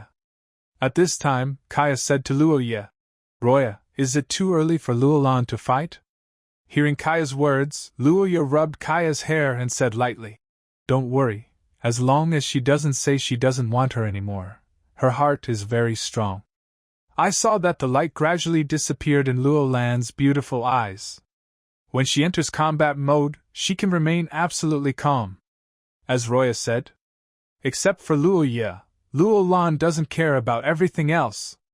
Qinghuan's wings spread out on his body, and Luo Lan flew into the sky. The strong winds whipped up hit the sea heavily. The waves began to roll more and more. On a pirate ship, Cavendish, who had just sailed from Rommel's kingdom and already had a lot of fame and a reward, was holding a mirror in his hand, looking at his beautiful face, and was intoxicated in it. Sure enough, my face is so beautiful that it should be the focus of the world. Just as Cavendish was immersed in his own beauty, his crew began to panic. Captain, look at the sky. Look at the sky. Hearing the panicked words of the crew, Cavendish also raised his head. They saw a woman who looked like she had wings on her back, rushing toward them quickly. The good will not come, the coming will be bad. Everyone is ready to fight. Cavendish looked at the sky, and then murmured, I didn't expect that my peerless appearance would be so hated by people. It seems that I am so handsome, but I am easily jealous. Hearing their captain's emotion, all the crew members felt speechless. They know how narcissistic their captain is. He is a person who will become very happy as long as he becomes the focus of the audience, so he will do anything to surprise everyone in order to win the attention of the audience. But if others ignore his existence or steal his limelight, he will become very angry. Now shoot to highlight my beauty. Although Cavendish's words were disgusting, the crew still believed in Cavendish. Because Cavendish's strength is not weak in the Grand Channel. Even if they take it seriously, many powerful people will fall under Cavendish's sword. Luo Lan had no expression on his face, waving his blue wings. Then, these cyan gases enveloped Luo Lan's body. Animal type bird fruit phantom beast type Qinghuan form. Awakening. As Luo Lan finished speaking, a cry shot straight into the sky. Cavendish looked at Luo Lan in the sky, that moving and beautiful form. Even though he was very narcissistic, he subconsciously said the words, so beautiful. But when Cavendish said these two words, unprecedented anger filled Cavendish's heart. He will never allow anyone to be more beautiful than him. If there is, then kill it. Luo Lan didn't take Cavendish's strong murderous intention seriously. Instead, let everyone speed up their shooting. At the same time, he slowly drew out the western sword from his waist. Luo Lan looked at the bullets flying towards him. Not caring at all. The gorgeous green tail swayed slightly, like countless stars falling from the sky. Qinghuan Qingyao. The scattered light spots grew larger and larger in the air, and each one was like a shooting star, pouring towards the pirate ship where Cavendish was on. By the way, it swallowed all the bullets along the way. When Cavendish saw this scene before him, he knew that his crew was no match for this girl. Ever since, Cavendish raised his western sword and jumped with all his strength. Beautiful sword blew. Cavendish jumped up and stabbed into the sky with the western sword Durandal in his hand. A blue sword energy appeared out of thin air as Cavendish slashed. With extremely strong penetrating power, it blocked those shining cyan meteors. But occasionally a fish slipped through the net and landed on the boat, directly forming a big pit. In the blink of an eye, Cavendish's ship became somewhat shabby and unsightly. Seeing this, Cavendish was completely blown away. You guy, I want you to die. After the words fell, Cavendish took the stance of Durandal and rushed towards Luo Lan at high speed. Then he jumped into the air, turned sideways 360 degrees and slashed at Luo Lan. While rotating, Durandal, who was holding it, would also make a circular slash. All the wind and waves in the air were swallowed up by Cavendish and then compressed. Immediately afterwards, a sword energy that was constantly rotating in its original form rushed towards Luo Lan in a spiral. Even the wind and clouds in the sky were stirred by this sword energy. Seeing this scene in front of them, everyone felt a little panicked. Kaya even held her own catkins and said to Luo Ye, will Luo Lan be okay? Just when Kaya finished speaking. But just as Kaya finished speaking, Luo Lan's body suddenly glowed with an even more exaggerated light. After awakening from the animal-type fruit, the strongest thing is indeed the physical constitution. In addition, Luo Lan carries the crystallization of 1,000 years, and his body is tens of thousands of times stronger than that of ordinary people. Even without armed domineering, physical strength is still very terrifying. I saw Luo Lan's slender fingers coming together and grasping Cavendish's sword energy directly. Boom! The sword energy was directly broken into pieces by Luo Lan with his bare hands. It couldn't hurt Luo Lan at all. Roha looked at the scene in front of him from a distance and expressed great joy. It should be said that he is worthy of being a monster who awakens the fruit of the phantom beast seed as soon as he opens his eyes. Cavendish's pupils shrank suddenly when he saw this scene in front of him. He couldn't imagine that his strongest blow would be crushed by a seemingly very weak girl. And most importantly, this is just the power of bare hands. There is no use of armed color to be domineering. How is this possible? I will kill. I will kill. I will kill. Cavendish held the sword in his hand and kept shouting. The blade gradually accelerated, the afterimages continued to increase, and the air seemed to be split by Cavendish's blade. Countless sword energy slashes were tilting towards Luo Lan like ocean waves. Like a huge sword energy net, it is airtight and there is no place to hide. The crew members breathed a sigh of relief when they saw this scene in front of them. No matter how strong her body is now, she will never be able to resist the captain's attack. You know, our captain is the new star of this sea. Just when these crew members felt very at ease, Luo Lan made a move that made them feel crazy.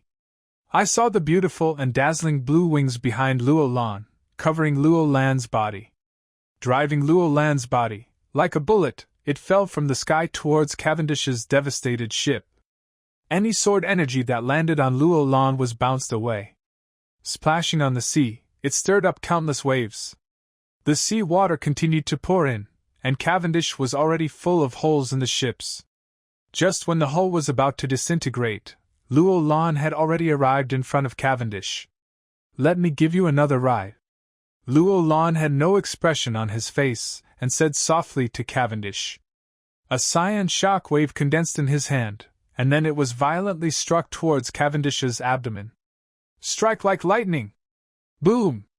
A terrifying force enveloped the ship and the sea with a radius of several thousand feet. Only screams were heard, echoing on the sea. Cavendish and the crew on the ship had their eyes wide open with fear. The shock wave penetrated their bodies. Their entire bodies cracked rapidly, bloodshot streaks splattered, and they were all destroyed. In the blink of an eye, Luo Lan seemed to have opened a big hole in the entire sea. Not even the damaged ship could. Cavendish, which was hanging on Luo Lan's fist, also fell into the sea at this time. It was only at this time that the thousands of feet of potholes in the sea seemed to have come to their senses, and they continued to fill the potholes, even triggering a huge vortex. This huge vortex is difficult for even a general-class warship to escape from. Master, what should we do now? It won't be long before we are probably swallowed by the vortex. I didn't expect Luo Lan's power to be so powerful. This is simply unbelievable. Stella and I, behind Roha, were all stunned when they saw this scene. Luo Lan also flapped his wings, fell from the air, and rushed towards Luo Ye. Dad, what do you think I'm doing? Am I amazing? Luo Lan asked Luo Ye for credit, his face full of expectations. Luo Ye fondly touched Luo Lan's hair, held Luo Lan in his arms, and looked at the huge whirlpool that swallowed the ship in the distance. Well, you did a good job. It's just that the next attack should be more cohesive and focused. Do you understand? Luo Lan. Yeah, I'll definitely pay attention next time. Luo Lan added, how about I destroy this whirlpool in the sea again? No need, just leave the rest to me. Luo Ye said, put Luo Lan on the deck, and then jumped up from the deck. Luo Ye's 6 postures have already reached their peak. Use moonwalk to reach the sky in the blink of an eye. However, it was not yet time for Luo Ye to stabilize his figure. A water column suddenly erupted from the center of the seawater vortex. This water column rose into the sky, pointing directly at Roja, who had just arrived in the air. No, Dad. Be careful. Master, be careful. Captain? Lord Roja. The beauties on the boat were not weak. The moment the water changed, they noticed the difference. Luo Lan just wanted to go to the sky to help Luo Ye. I saw Luo Ye slowly stretching out a finger and gently poking it in the air. Finger gun big cannon. Luo Ye's domineering power has already reached its peak. The reason why Luo Lan was not allowed to come over to deal with the whirlpool was precisely for this reason. In the air, a strong wave like a giant cannon appeared out of thin air. The wave exploded directly in the water column. Countless seawater pours from the sky. Being absorbed by the clouds, strong winds and heavy rain appeared in front of everyone. The weather in the Great Channel is inherently changeable. Coupled with man-made factors this time, huge raindrops fell from the sky. The size of the raindrops is very exaggerated, each one ranging from tens to hundreds of meters. It splashed onto the sea, causing even bigger waves.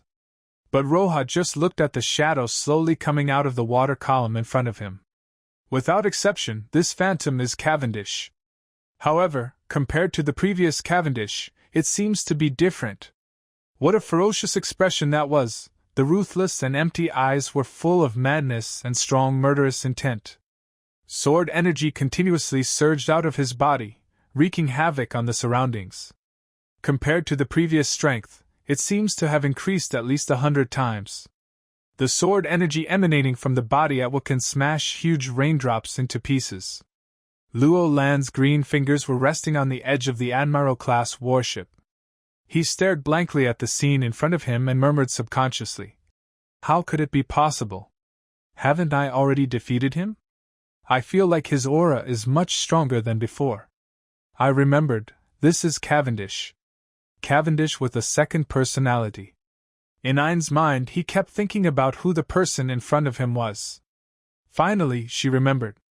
I remember that when I was reading the Shanghai news, there was an article that introduced him specifically, and in it there was a description of the second personality.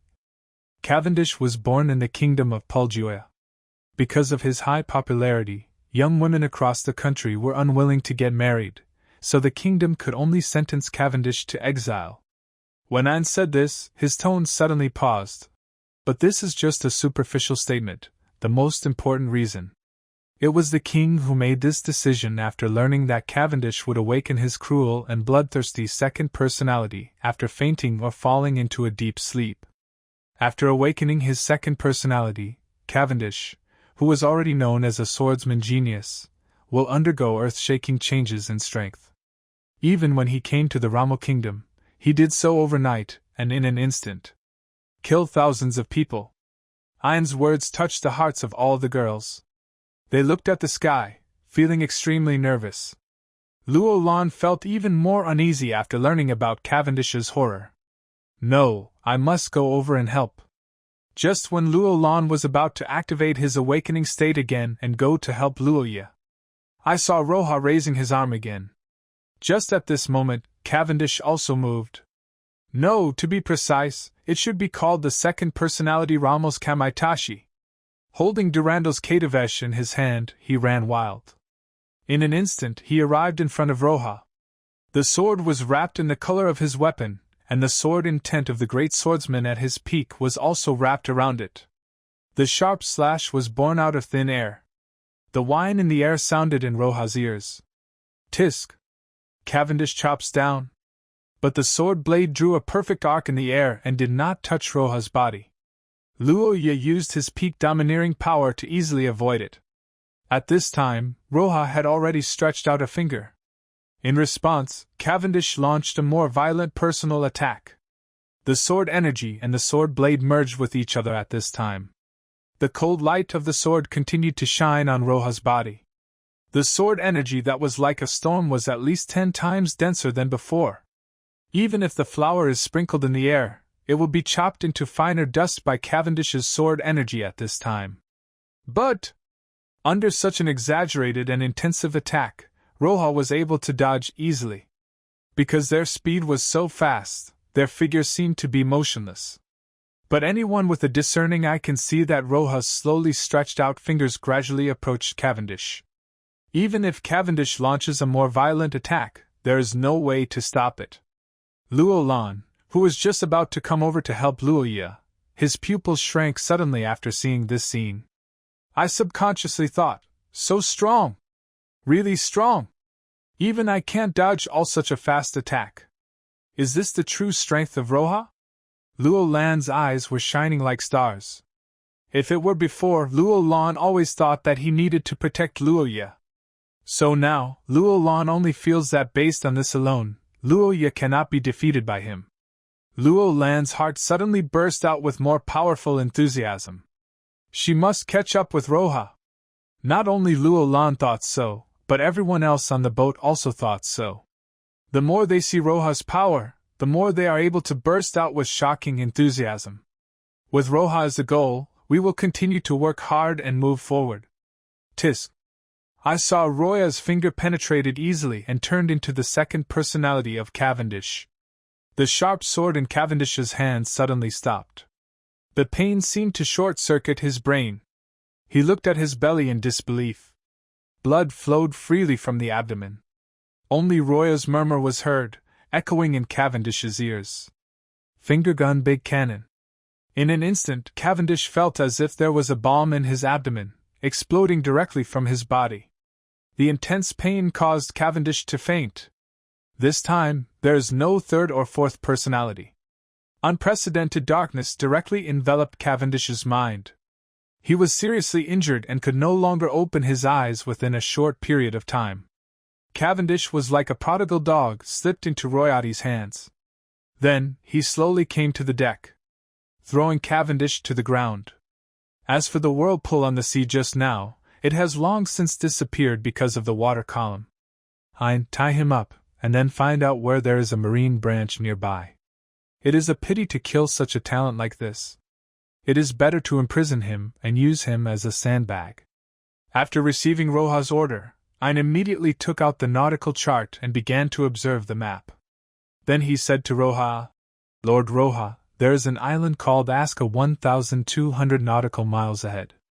There is a marine branch on it, and there is also a marine training camp. The configuration is okay, so let's contact them directly. Let's stop by to see the scenery and experience the customs there. Yes, Lord Roha. Ein put away the chart, used the phone bug to transfer to Asker Island, and started to contact related matters. At this moment, the electronic sound of the system sounded in Roya's mind. Ding! Release the check-in task, Aska Island. Reward, Resurrection Sword. Time limit 3 days. Roha was on the deck, looking into the distance. He did not expect that the system would actually announce a check-in task for Aska Island. Asker. Roha kept murmuring the name of this island. This attracted Luo Lan's attention. Dad, is there anything bad about this island? When he heard these words about bad things, a light suddenly flashed in Roya's mind. He suddenly remembered why the name Aska sounded so familiar.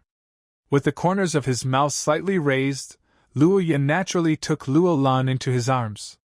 He said to Luo Lan, maybe there will be some unexpected gains during this trip to the island. Luo Lan was in Luoya's arms, blinking her big watery eyes, looking at Luoya's sharp face, not knowing what she was thinking.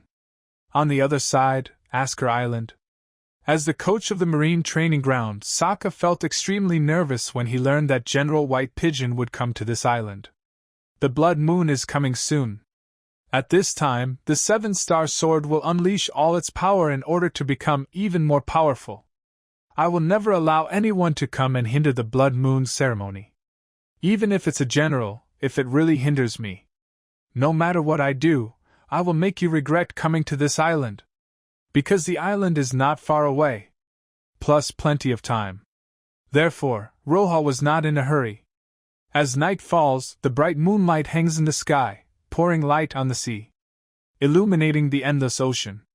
Roja and the girls were on the deck, eating the Poseidon they had just killed. I have to say that Poseidon-type meat is chewy. After roasting, sprinkle some salt on it, and it will be the most delicious. Especially the nutrients inside are extremely rich and can even bring a lot of vitality to people. Makes a person's body stronger. Cavendish, at this time, had also woken up from his coma. He looked at the barbecue in front of him, exuding a rich aroma, and felt that this was hell. He is now extremely weak and needs Poseidon meat to replenish his body. But Roja, the devil, ignored him at all. He even used a phantom to lift him to another location. What was even more hateful was that a large piece of barbecue was placed in front of him. But with his whole body restrained, he couldn't reach it at all. On the other side, Luoya looked at the girls in front of him, cut off a piece of meat with a knife, and handed it to Luo Lan's mouth. Luo Lan was very dependent, nestling next to Luoya, blowing the cool night breeze, looking very uncomfortable. Have you ever heard of the legend of the seven-star sword? Luo Lan sat up, looked at Luoya and repeated, Seven-star sword? What is that? Is it delicious? Luo Lan, that's not delicious food. You don't have to think about whether you can eat it or not. Oh. Luo Lan responded, but then her eyes were attracted again by the Poseidon flesh in front of her. The tempting taste made Luo Lan unable to help but enjoy it. Gently stroking Luo Lan's hair, Luoya saw the girls shaking their heads and explained to them. Thousands of years ago, there was a demon sword that brought disaster to the world. This blade absorbed the resentment and blood of countless people, bringing unprecedented killing and destruction. It does not belong to the famous knife series, it is a very special blade. It has far exceeded the category of demon sword and should belong to the magic sword. Anyone controlled by this blade will lose their mind. Because although this evil sword brought them powerful power, their own strength was not able to control this evil sword. So every time this evil sword is born, it will bring countless bloody storms. In particular, when the blood moon appears, it is the time when the seven-star sword completely releases its power. At that time, the seven-star sword will become one with the user. It is said that with just a wave of your hand, you can split the sky and cut the earth, looking down at you. Hearing Roja's words, the girls were speechless. So, this seven-star sword is too powerful. Although it will be assimilated by the seven-star sword, for those who are born with poor capital but long for power, it is equivalent to the existence of a magic elixir. If the seven-star sword can be tamed, it will complement the user. Among the girls, only Ayn knows the famous sword better. But even so, Ayn has never heard of the name of the seven-star sword. Lord Roja, what happened to the seven-star sword? Roja heard Ayn's question, took a sip of sake, looked at the moon in the sky, and said softly, Later, I heard that during the war caused by the seven-star sword, a witch appeared and absorbed the seven-star sword. The blood and hatred disappeared, and he even gave his own life.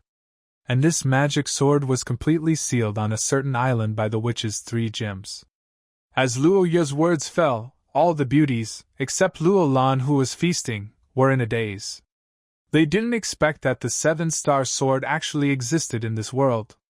Ayn glanced at the sword on his waist, holding it tightly with his bare hands, feeling the solid feedback the sword hilt brought to him. Ayn said, Lord Roja, I will never lose my true heart in the future.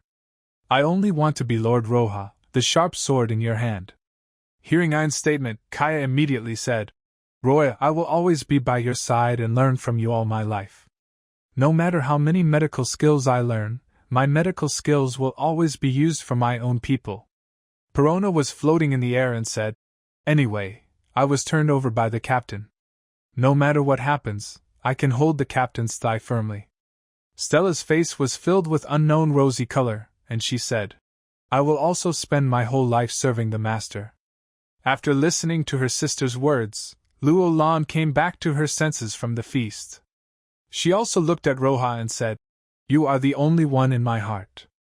In Luo Lan's heart, there is only Luo Ye. When she opened her eyes, it was already doomed. She didn't know how she got here. It was obvious that when she opened her eyes, she was in the form of a girl, but she had no previous memory. Only Roja is her everything.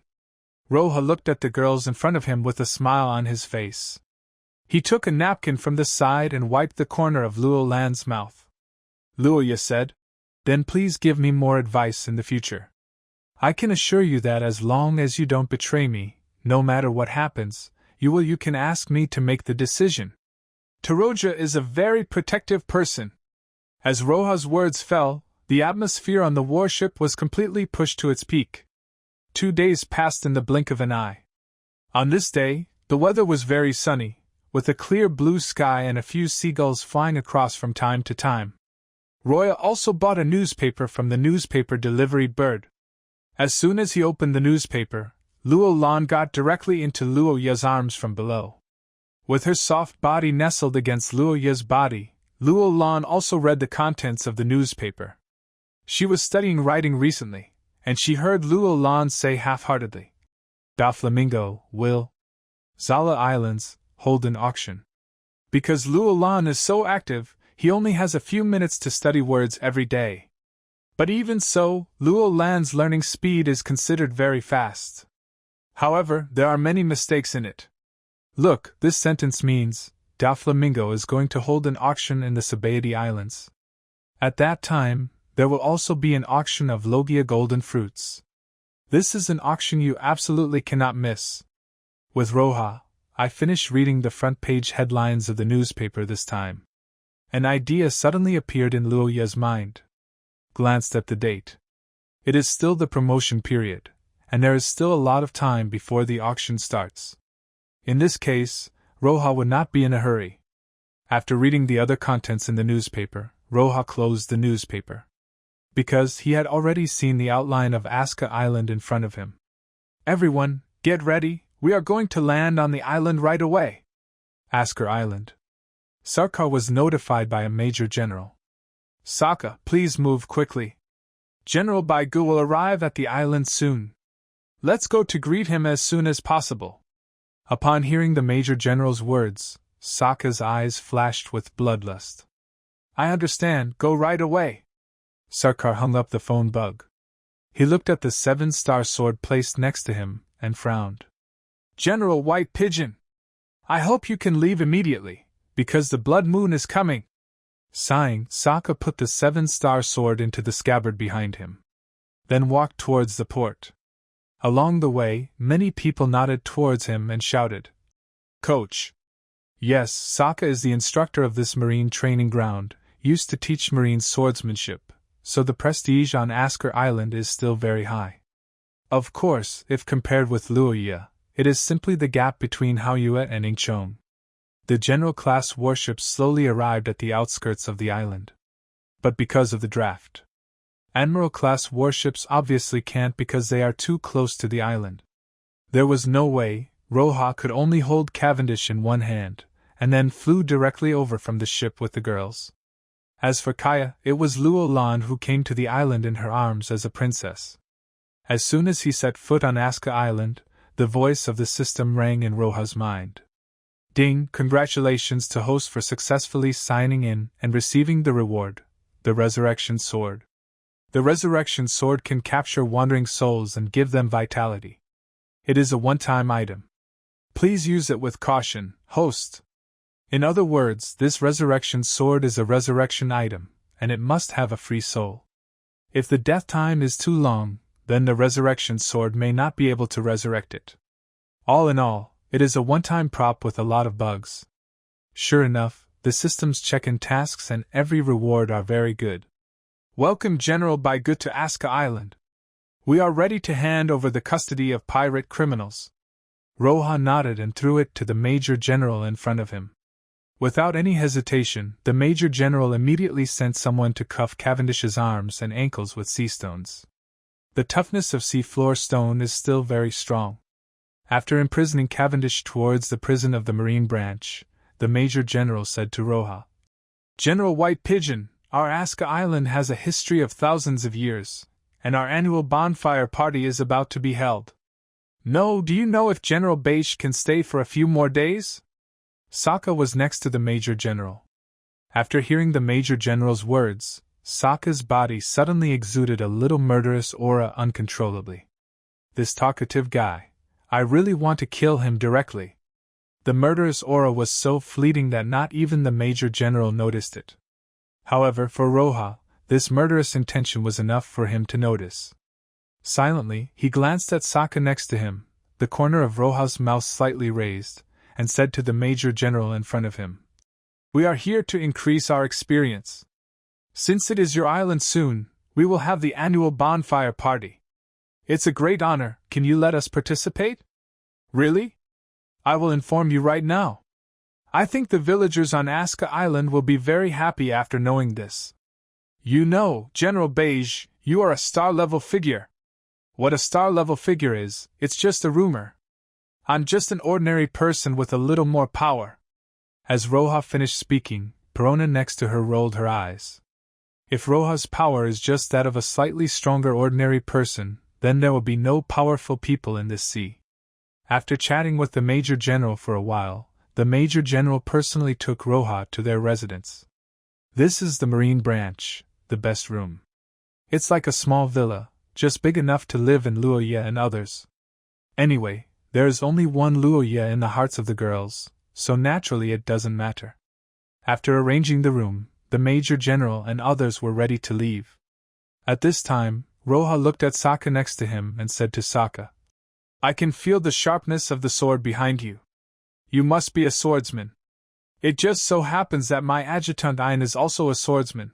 If you have time, would you two like to discuss it?" Hearing Roja's words, Sokka had a smile on his face. He said to Roja without any hesitation, "Okay, swordsman, learning from each other is the only way to grow quickly."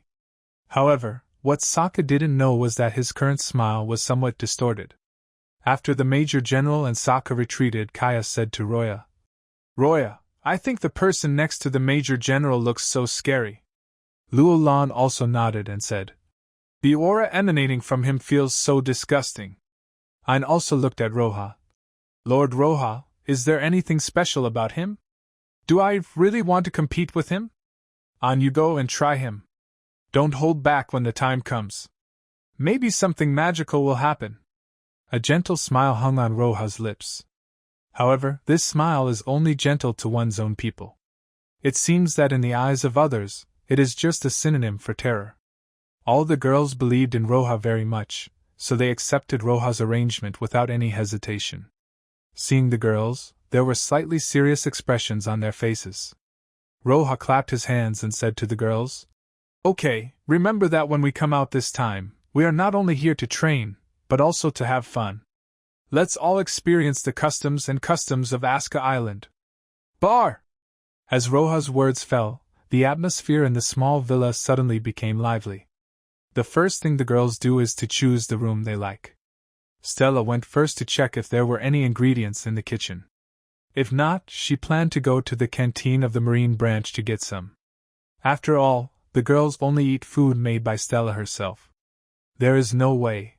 Who asked Stella to cook such delicious food? Once they eat it, they will completely fall in love with it. The other side. The Major General took Sokka and left the small villa. At this time, he also noticed that Sokka's mood did not seem to be very good. "Sokka, what's wrong with you? Why do I feel like you're a little weird?" When Sokka heard the Major General's words, an evil intention flashed in his eyes. And at this moment, the seven-star sword behind Sokka also shone with a faint green light. Sarkar and Major General. Take a walk in the forest. They planned to notify the villagers that General Baigo would attend the bonfire party this time, so they planned to take a shortcut. Few people passed by here. The atmosphere was somewhat stagnant and strange. The Major General only felt a bit of coldness, which was constantly clenching his skin from the outside. This is obviously not common. You must know that on Asuka Island, the temperature is suitable all year round, and there will never be a sudden drop in temperature. The Major General was a little frightened. Sokka, please reply quickly. Let's chat. I don't know why, but I always feel that the atmosphere nearby is a little weird. Really? Then Major General, do you know the reason? When Sokka spoke, he slowly stretched out his hand and approached the hilt of the sword behind him. The palm is held empty, as if it will be drawn out at any time, like a sharp sword behind the back. The faint green light continued to rise and spread. If you observe carefully, you can even see that those ghostly lights have wrapped around Sokka's arms. I'm not sure. The temperature is really weird. Let's go quickly. You know, General Baigu is participating this time. Thinking about this, I feel so excited. The Major General's eyes were shining brightly. He admires General Beige very much. There was even a time when General Baigu was the target of his efforts. However, due to his talent, he gave up in the end. However, what the Major General didn't know was that it was his words that completely ignited the anger in Sokka's heart. There was an unprecedented evil intention in Sokka's eyes. These evil intentions are constantly eroding Sokka's will. Suddenly, a cold light flashed in the forest. The sword trembled lightly. The sharp sword blade suddenly passed through the Major General's body. Blood flew. Splashed in Sokka's face. Sokka smiled evilly and looked at the Major General lying on the ground in front of him as his body was split in half. Sokka faintly said, "Let you talk more! Let you talk more! You actually brought such a big change to me, damn you! Ha ha ha ha ha!" With the death of the Major General, blood flowed out of the body like money. The ghostly light on the sharp sword in Sokka's hand began to slowly spread, swallowing up all the blood and energy in the Major General's body. I don't know how long it took, but the 7-star sword in Sokka's hand seemed to have finished his meal. The ghostly light on the sword was gone, and Sokka's eyes returned to a slightly normal look. He looked at the corpse on the ground indifferently, and said coldly, "Who asked you to talk more? If you didn't say these words more, you wouldn't die." As he said that, Sokka stepped heavily on the Major General's body. Bang! With Sokka's kick, the Major General's body suddenly turned into powder. Anyone whose blood is sucked by the 7-star sword will become like this. Put the 7-star sword back into the scabbard. Sokka turned around and walked towards his training ground. As for informing the villagers, he would never do it. He wants to delay as long as the Blood Moon ceremony can be completed. When the time comes, the 7-star sword will release all power, and he will become the most powerful person in the world. Even the white pigeon will not be my opponent. After thinking about myself, in the near future, I will be able to completely rule the world. Sokka's heart was filled with infinite fire. As for the guilt of killing the Major General, sorry, there is no guilt in Sokka's heart. Even in his mind, he had already thought about what he would do if Roha really wanted to hinder him during the Blood Moon ceremony in order to delay Roha's arrival. A bloodthirsty, twisted smile hung on Sokka's face. The sun shines through the gaps in the forest and hits Sokka's body, making his shadow look more and more distorted. In a blink of an eye, Roha was on the island and lived for 3 days. During these 3 days, no one came to see them. If it hadn't been for Stella, when she went to the Marine Branch canteen today, there would have been no way to discover the changes on the island. "Stella, what did you say? Today is the bonfire party?" Stella nodded. "Yes, today should be the bonfire party that the Major General told us, but I don't know why the Major General didn't inform us. Is it because the bonfire party was busy, so he forgot about it?" Ain said to everyone. Roha shook his head slightly, took a sip of sake from the glass, and said lightly, "No, things are not as simple as we thought." Standing up from the chair, Roha looked out the window at the sea and said, "If nothing else happens, the Major General may have died a violent death." "What? The Major General is dead?" After hearing what Roha said, everyone obviously didn't believe it. The Major General was fine, why did he die? Is it possible that he was still assassinated? Thinking of this, Ain's mind instantly recalled what Roja said to Sokka 3 days ago. Ain said to Roja, "Lord Roja, is it because of Sokka?" At this time, Stella also said, "If it is him, it is indeed a bit suspicious, because every time I go to the cafeteria to get ingredients, I can see him, and he also comes over to talk to me every time, as if he wants to understand we're doing the same thing." Stella added, "It's just that I ignored him directly because I always felt that the aura on his body was too weird." Luo Lan didn't care about the Major General or Sokka, but said to Roja, "Dad, will the bonfire party be fun? Will there be anything delicious?" Luo Lan, a foodie, has already set her sights on the bonfire party. After hearing Luo Lan's words, the originally stagnant atmosphere suddenly became lighter. "Okay, as long as I'm here, you can just have fun today." However, as Roja's words fell, Ain said to Roja, "Lord Roja, I want to challenge Sokka." "Well, the competition between swordsmen is indeed a good way to increase your experience. If you want to challenge, then issue a challenge tonight." Roja looked at Ain, the corners of his mouth raised slightly, and his eyes narrowed slightly. It seemed that everything was under Roja's control. However, this is indeed the case. In a blink of an eye, time came to night. As night fell, the people on the island also lit up a bonfire in the center. Roja and others also arrived at this time. Sokka saw Roja and others arriving at the scene, and the anger in his heart suddenly ignited. He will never let Roja disrupt his blood moon ceremony. The blood moon ceremony and bonfire night, both on the same day. The two are inherently connected.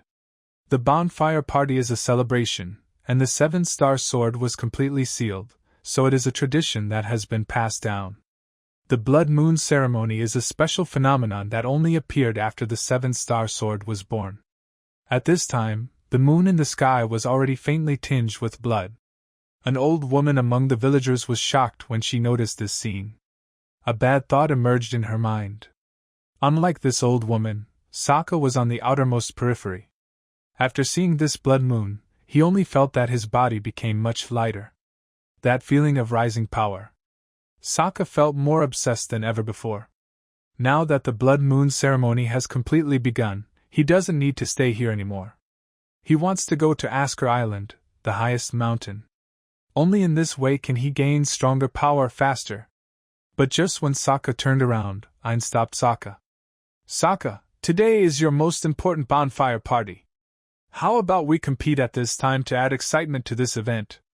Ain's voice echoed in Sokka's ears. Suddenly, Sokka's hands suddenly clenched.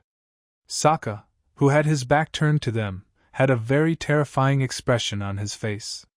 His brows were furrowed together, and his eyes were filled with murderous intent.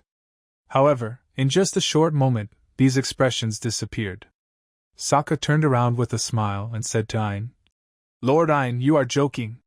You are the adjutant of General Baigu, and your strength is naturally obvious to all. I am just a little instructor, not yours at all. Opponent.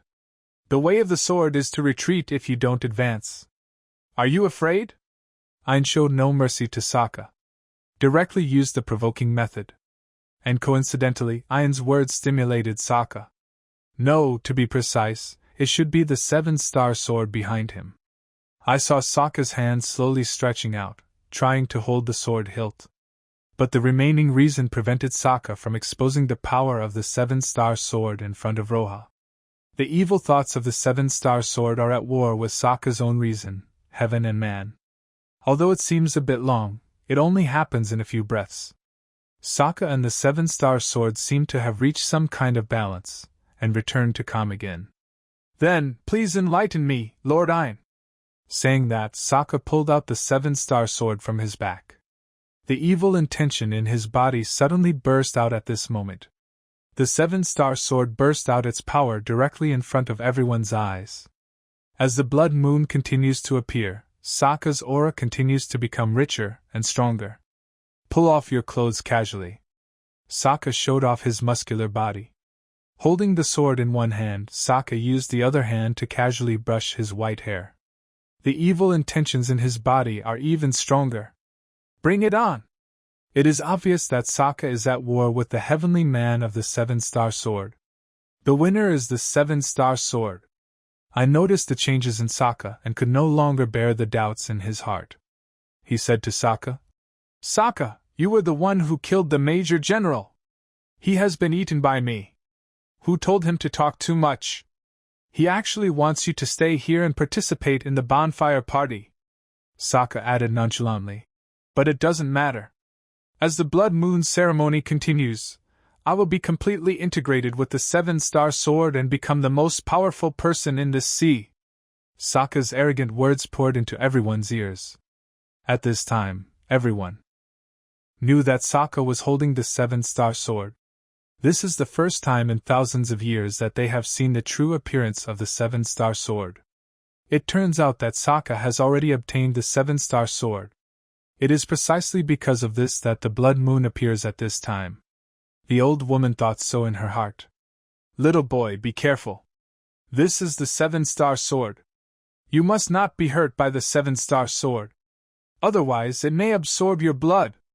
The old woman shouted at the top of her voice from a distance. After hearing what the old woman said, Ain looked at Roha again, and then said to Sokka, Justice will never fail. Sokka, the winner is the one who is just.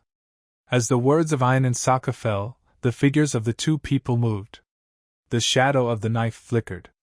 Under the background of the blood moon, it looks even more monstrous. It was different from the tension on the village side. Luoya's side looks very leisurely. Do you think it is Sokka who can win, or Ain who can win? Luo Lan gnawed on the meat in front of her eyes, glanced at the battle ahead, and said, I think Sister Ain can win. At this time, Stella also said, Ain, after all, Ain is now an intermediate swordsman and is definitely stronger than Sokka. Kaya and Perona remained silent because they didn't know much about Kendo. Indeed, if it were before, Ain was indeed much more powerful than Sokka, but now the Blood Moon has begun. As the Blood Moon continues to become stronger, I think Sokka's power will continue to rise, so let's watch here to see how strong he will become. Roha added, Don't forget, the real purpose of our coming out this time, besides training for combat, is to have fun. Roha said and looked at the moonlight in the sky. Roha's expression did not show the slightest sense of nervousness. Instead, he seemed to be looking forward to seeing how powerful Sokka could become. Perona was floating in the air, looking at Roha below, and said softly to Roha, Captain, I didn't expect that you are so evil. If Sokka knows your thoughts, I wonder if he will feel depressed. Lethal. Before Perona could finish her words, she was interrupted by the sound of swords in the distance. Ain's body at this time exuded a sharp edge. Gebru, holding one of the 21 skills of the sharp sword tightly in his hand, suddenly slashed at Sokka's 7-star sword. In an instant, two completely different sword energies erupted. Stirring the nearby wind and clouds, it swept the fallen leaves of the forest. Fire borrows the wind. The bonfire next to it burned more intensely. For this competition, no, to be precise, it was a battle, which brought a more stage-like effect. The flames reflected their shadows. I saw shadows constantly intersecting and attacking. The sound of chopping between knives echoed throughout the island. Sokka felt the strong sword intent exuding from Ain. The 7-star sword that he was holding tightly burst out with even more powerful power at this time. I saw Sokka laughing ferociously. No one can defeat me. I will be the most powerful person in this sea.